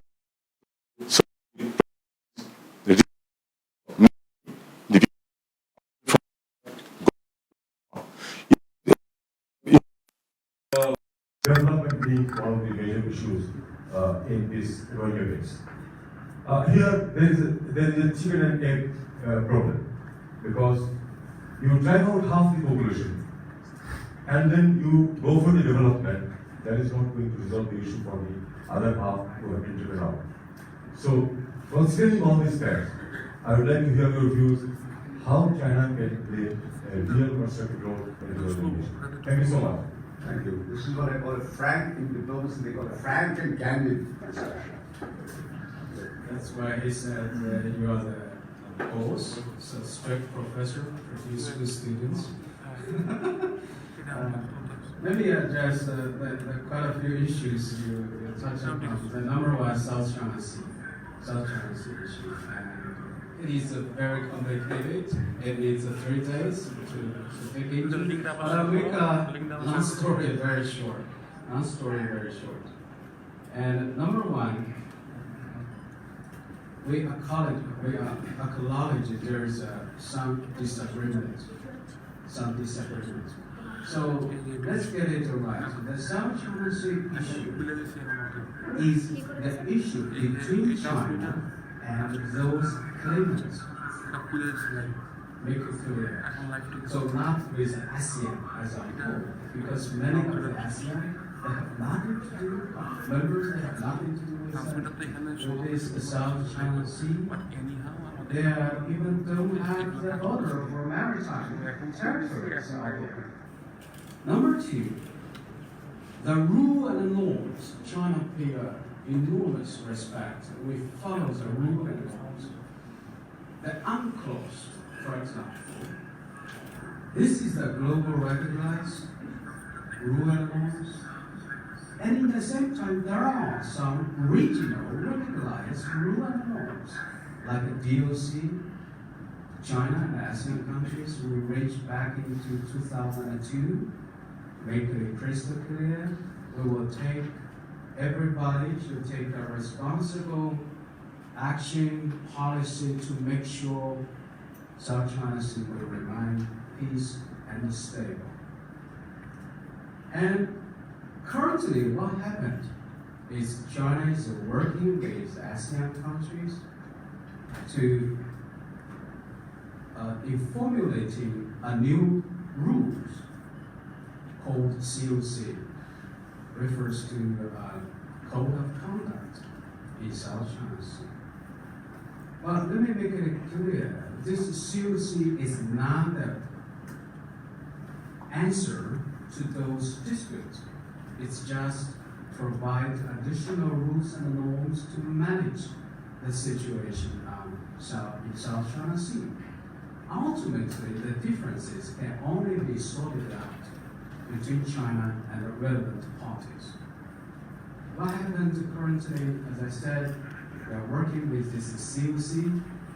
However, there are some countries that came to South China Sea in the name of freedom of navigation.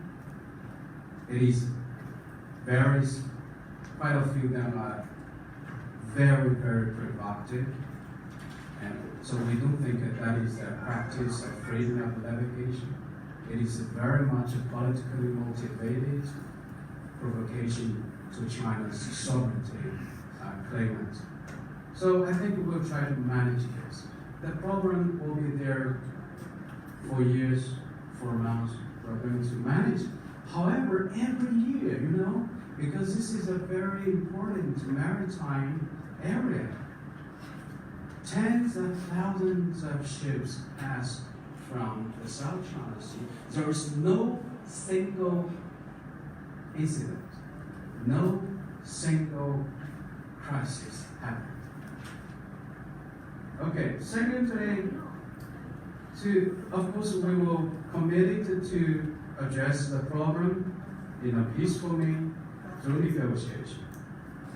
Then you brought about the China-Bangladesh relationship, in your view that China is not taking a balanced view, balanced approach in addressing the issue, China is more pro Myanmar than here, than however, I don't think that is the case. I don't think that is the case. First of all, if we look at the issue itself, it's basically a bilateral issue between Bangladesh and Myanmar. So ultimately, Myanmar and Bangladesh, you need to work it out. However, that does not mean we will rule out other multilateral assistance or suggestions. So China come up with a solution, or not a solution, with a kind of a proposal to bring two sides together. And also China is one way or another participating in this kind of a talk. First of all, to understand these issues clearly. Secondly, more important, how to address it. And so the kind of, I think, a rough roadmap has been worked out. The point is implementation, right? The implementation is out there. The other issue I should also mention is that, so dealing with both Myanmar and Bangladesh, both you are China's good friends.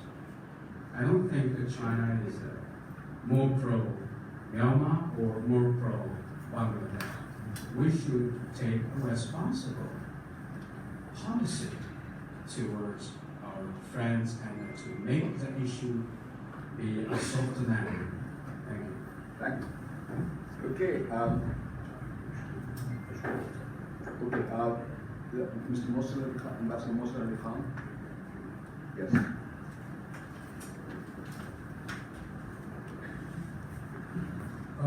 Thank you, Professor, for this interesting discussions. I want to know that recently your President Xi visited North Korea, and we also hear and see press report that recently President Trump has again written a letter to President of North Korea for another summit. So do you think that this will really bring to some other results to bring peace in the Korean Peninsula? And secondly, we are glad that because of President Putin and President Xi's joint cooperation, we are seeing a multipolar world now, and it has contributed some results also. So do you think that they will be able to bring some ease in the tension, in the present tension in the Gulf area, including the US and Iran conflict? And thirdly, may we expect China for a role towards solving this Palestinian issue? Because recently, yesterday there has been a big summit in Bahrain. The US has proposed $50 billion economic package for the Palestinians. And they US feels that first the economic prosperity should be fast, and then political solution will come. What is your views on this? Thank you very much. I'm fully aware of the running out of the time. I'll be very brief. First, about Xi Jinping's visit to DPRK. This has been a very significant diplomatic initiative between China and DPRK. The outcome can be very obvious. Firstly, it strengthened the two parties' relationship between China and DPRK. Secondly, it strengthened the two countries' relationship. And thirdly, and we can have a better understanding with each other vis-a-vis the peace and stability on the Korean Peninsula. China has been persistently advocating Korea Peninsula should be a nuclear-free region. Number one, this is a denuclearization. Secondly, how to achieve it? The only way to achieve this denuclearization is political means. War, conflict is not an option at all. Thirdly, and all the stakeholders should contribute to the peace and the stability in the Korean Peninsula, because that is so important to that. So denuclearization, peace and stability, and the only way to solve it is diplomatic means. And this kind of visit may strengthen, reinforce this policy clearly. Second, about China-Russia's relationship, about the multipolar world, and also the tension between the United States and Iran. First of all, I think that this relationship is pretty worrisome. We were lucky. We were 10 minutes away from a war. The U.S. president, he just there on Iran 10 minutes before that. So a little lucky about that, but don't take it for granted. I don't know. The issue is the issue. Like the issue on the Korean Peninsula. With the international community and simultaneously to secure the nuclear deal, it should be thrown away. It has a huge value. So we of course for any kind of the and we oppose the war or conflict might be the way to address the issue. Of course, we in the Security Council and regional countries, other friends, to take the pressure off. Last but not least, you mentioned about the Palestinian and the Middle East peace process. I don't think China changed its policy. Not at all. China's policy has been pretty consistent.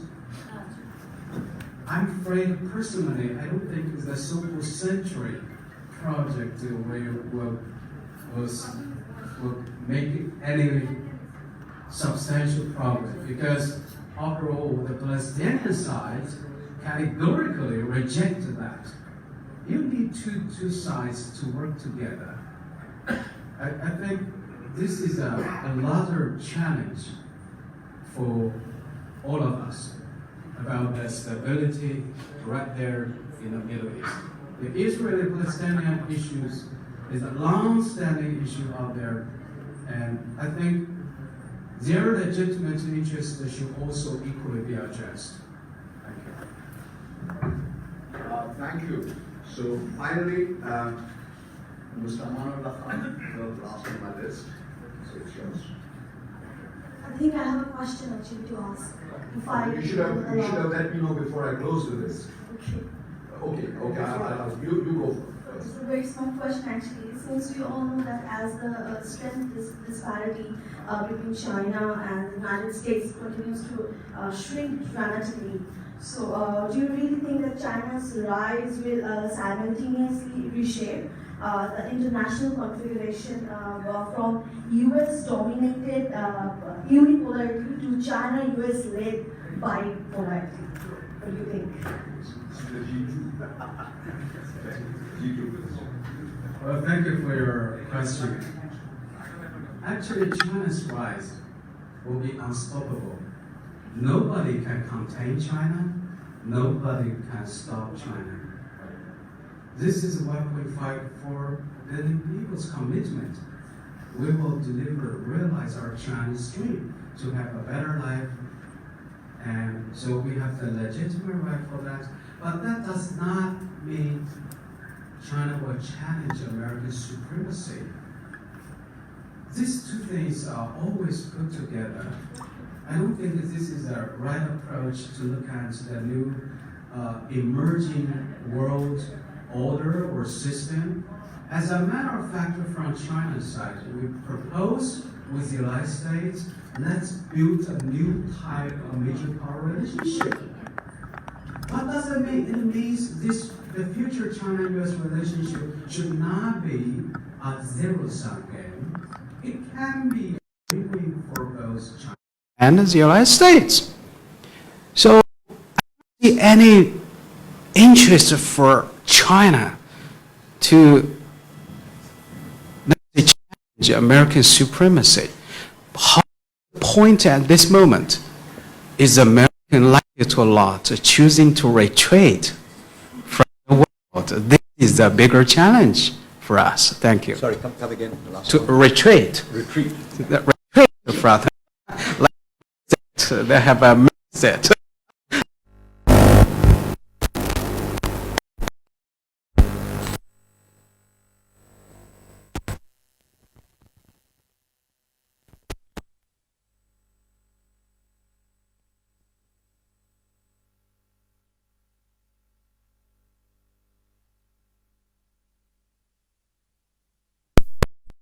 Brief, just address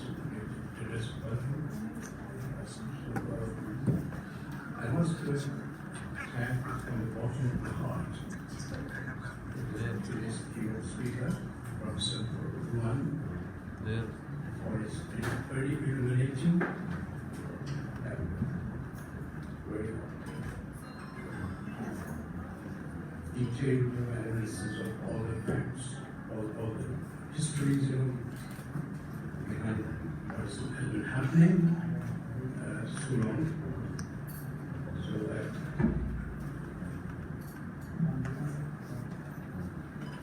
and also for his aptly responded to the question that were raised. And that was really a great performance on his part. My questions were brief and it's not about the technology. Since technology is at the heart of our way of life since quite a long time, and also the advancement that China has made technologically. So is there sort of any possibility of technology transfer from China to Bangladesh?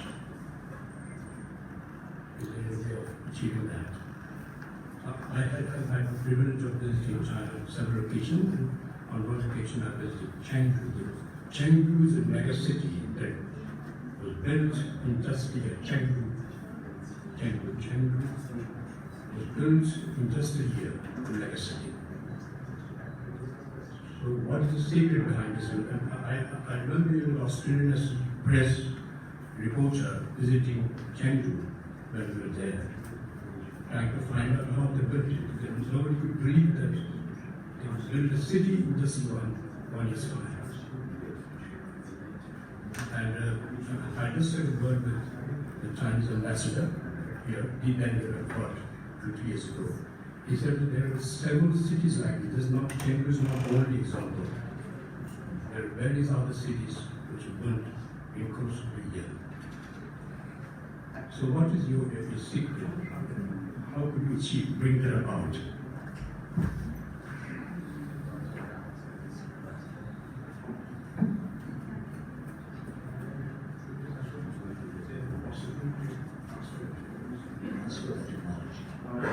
That's right, technology. Okay, the question put forward by Chairman Han about the possibility of transfer of technology. This is a very sensitive issue. Let me put it this way. This is one of the issues between China and the U.S. trade tension, because the U.S. side blame China to kind of force technology transfer. As a matter of fact, it is not true.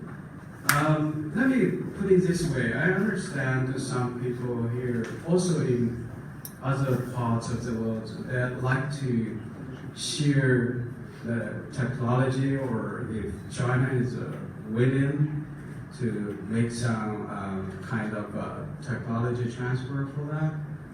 Number one, in general speaking, China in favor of technology sharing, because we cannot monopolize the technology. They should serve the interests of our people. They should become the driving force for our economy in the future. And let me put it this way. In the last decades or so, China invests enormously in the R&D. Chinese R&D investment is over 2%. That means higher than the OECD's average R&D investment. So that explains why China, all of a sudden, you have say, come about with some very world-class companies, technology companies. However, I think when China lay out this Belt and Road Initiative, some high-speed train, for example, we are doing with Indonesia. Yesterday I was in Jakarta, and also the Indonesian friends asked me a similar question. I think it should be a kind of a process. First of all, you need to build a human resources capacity. This will start from the very beginning, good education, good training. So if I work with each other, with Chinese engineers, I think that there is an enormous opportunity to learn from each other. And then, of course, we can move up to the higher ladder to create high-quality jobs, to train high-quality engineer people. And so the door, let me put it this way, the door is open. When the time is ready, conditionalities are there, I think it will be pretty natural. China will like to share, and recently Xi Jinping said, even China like to share the 5G technology with the rest of the world. This is a very serious commitment and statement about that. Thank you. China will not going to use it as a weapon against our friends or partners. Okay, thank you. As we are reaching the denouement, the conclusion of the discussion, it is, of course, one of the responsibilities of the chair to sense the feel of the house and locate, if any, an unasked question. In other words, the chair feels that the discussions may leave a gap in which there is curiosity, but it has not been asked. So I will do that now, and one such question is the issue related to Xinjiang. Now, you have a choice. You might wish to answer it yourself, but you also have a colleague, I understand, who is directly responsible to examine the question. The floor might be also given to Mr. Wang. Yes. What do you choose? Yeah, I thank you very much for that question. I'd like to ask my colleagues. Mr. Li is from CAS, refers to Academy of Social Sciences of China. He is also the expert on the world religions, particularly Muslim in China. So you have the floor, Mr. Li. 你看，可以简单介绍一下穆斯林Thank you for your question. Thank you, Professor Yuan. Hello to everyone. And Assalamualaikum warahmatullahi wabarakatuh. Okay. Somebody said asked a question about so they said Xinjiang question. I'm not, I disagree with there is no so-called Xinjiang question. Xinjiang is not a question. How to get rid of the extremism in Xinjiang is a question. It's a problem. Okay, it's a problem. Okay, as far as we know, there are 23 million Muslims in China, and some of them live in Xinjiang.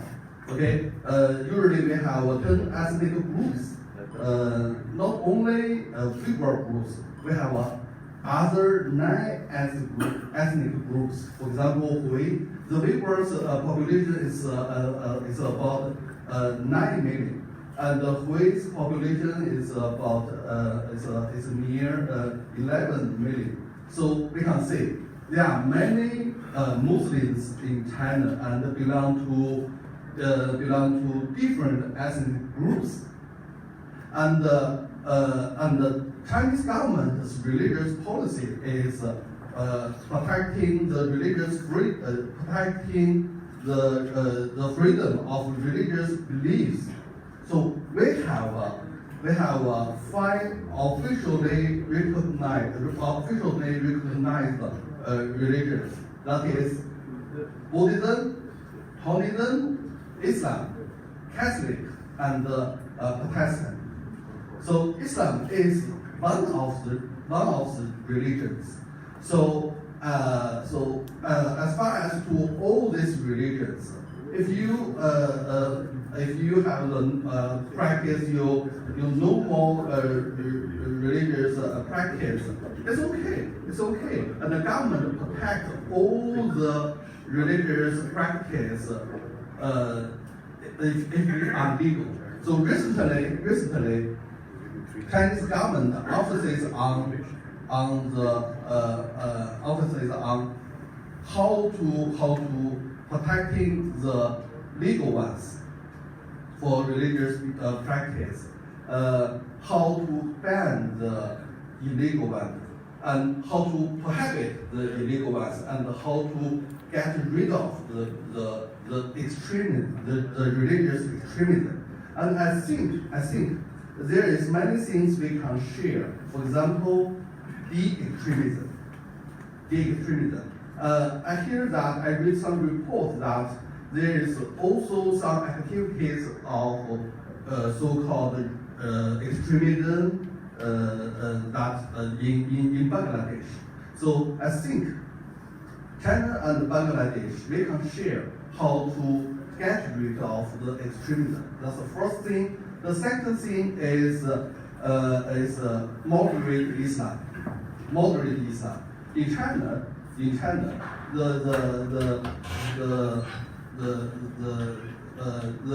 Chinese Muslims, most of Chinese Muslims, they also fulfill the moderate Islam. On the way of moderate Islam, the traditional Chinese Islam is moderate.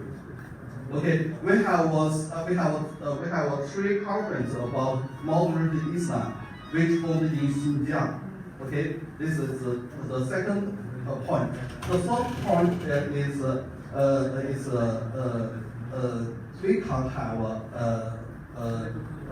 the BRI. Under the program of BRI, there is also so-called mutual learning and mutual understanding. And China and Bangladesh, we can send scholars and religious peoples to each other to learn. To mutual learning, to mutual understanding. For example, I remember the director of religious apartment of Bangladesh. I remember his name is Rahman, right? Rahman. He visits China last year.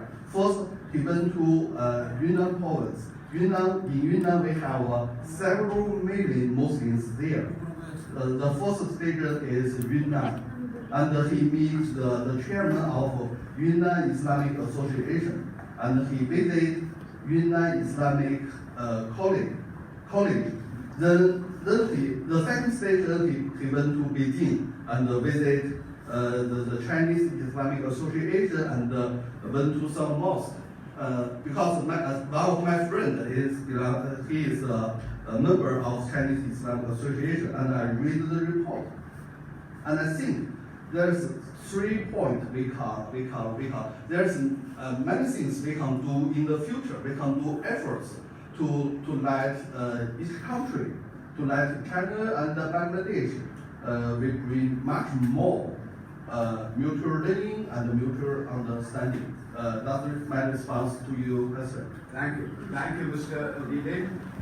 That brings us to the conclusion of the what was an extremely rich discussion, extremely rich debate. One is, of course, reminded of the Talmudic saying that just because there is a problem does not mean there is a solution. So what we aim at in these symposia are to raise questions, because no speaker from the podium can offer solutions, because no speaker can speak for a composite entity that provides solutions. What we need to do is to raise questions in an adequate manner and analyze what the components of the question are. And I think we did it very, very well at this session today. The discussions were too rich to attempt to summarize in any comprehensive way, but the fact remains that there are several takeaways from here. And obviously, the nature of the symposium is you take away where concerns are raised. One, of course, is the BRI, as I had anticipated in my initial remarks. That was discussed. One of the problems was the debt trap. So it began with even the first questioner. Of course, every time a recipient or a less developed system confronts a higher developed system in an economic relationship, there is always the fear that there will be some predatory, exploitative relationship with this. It was no different in the 1960s and 70s. We had these structural dependency theorists, largely from Latin America, people like Furtado and all that, Celso Furtado, who would argue that it is not a good thing to receive aid, because if you receive aid, it deepens your dependence. Bangladesh was one of those examples which benefited from aid, and we sort of went around that idea. Hopefully the same thing might happen with the BRI if it is approached in a correct manner. Efforts are being made to do that.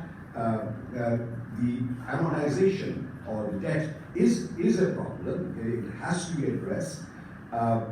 There is no getting out of it. One of the things that one is doing in Singapore is to set up sort of institutions which can mediate and conduct reconciliations in between differences. Because Singapore is coming into the BRI with services, and Singapore doesn't have anything else to gain in terms of trade, etc. But it is offering these services. Sometimes countries employ their own methods of doing it. In Central Asia, in Kazakhstan, for instance, what they do is they have employed English common law to address these problems. They have, in fact, invited retired British judges. Now, as you know, there's a Supreme Court in the UK, so around the House of Lords, to come to Kazakhstan, set up a court, and some of these cases are being taken there. One of the things that you will take away, Professor, from there is the concerns with regard to the Rohingya issue, of course. We have listened to your analysis and also the Chinese points of view, but point was made about the perceptions. Most issues are important to the human mind because the way the human mind perceives them. So what measures and steps could be taken in order to alter, if necessary, those perceptions, if they have any negative impact on the relationship, which hopefully is not the case here. We want to thank you, Professor, you and your team, your explanation of the issues related to Xinjiang. But when I asked a question, I was very careful to word it. So I did say issues related to Xinjiang, and I did not say because Xinjiang was an issue. However, so we've heard all that. We are going away much more informed about how China behaves. Some time ago, I had written this stuff called A Method of the Dragon's Moods, Why China Behaves as it does. Much of the discussions is, of course, very, very useful to me, and I'm sure all of us here have profited from it. I want to thank all of you for having participated, those who have asked questions, yes, they too, and those who have listened patiently to what was something that we all this morning have enormously benefited from. So thank you very much. I'll call upon the MC to make some housekeeping announcements.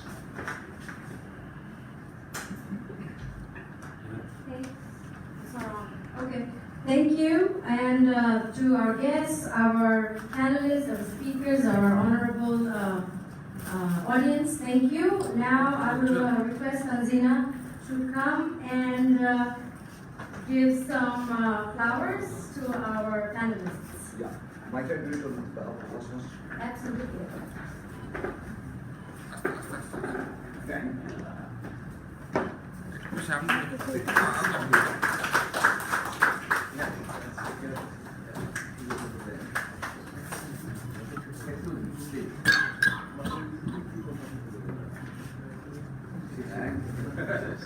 Thank you very much.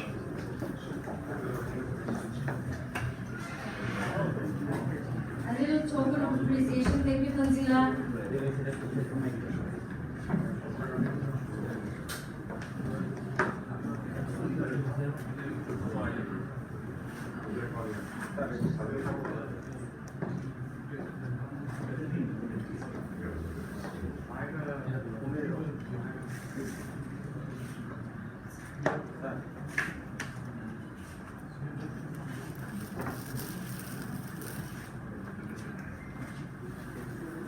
We also have a gift in return. This is a Silk Road. It's also a Silk Road. It's a map introduction of the ancient Silk Road. Thank you. Thank you. Okay. Thank you very much. Lovely gift.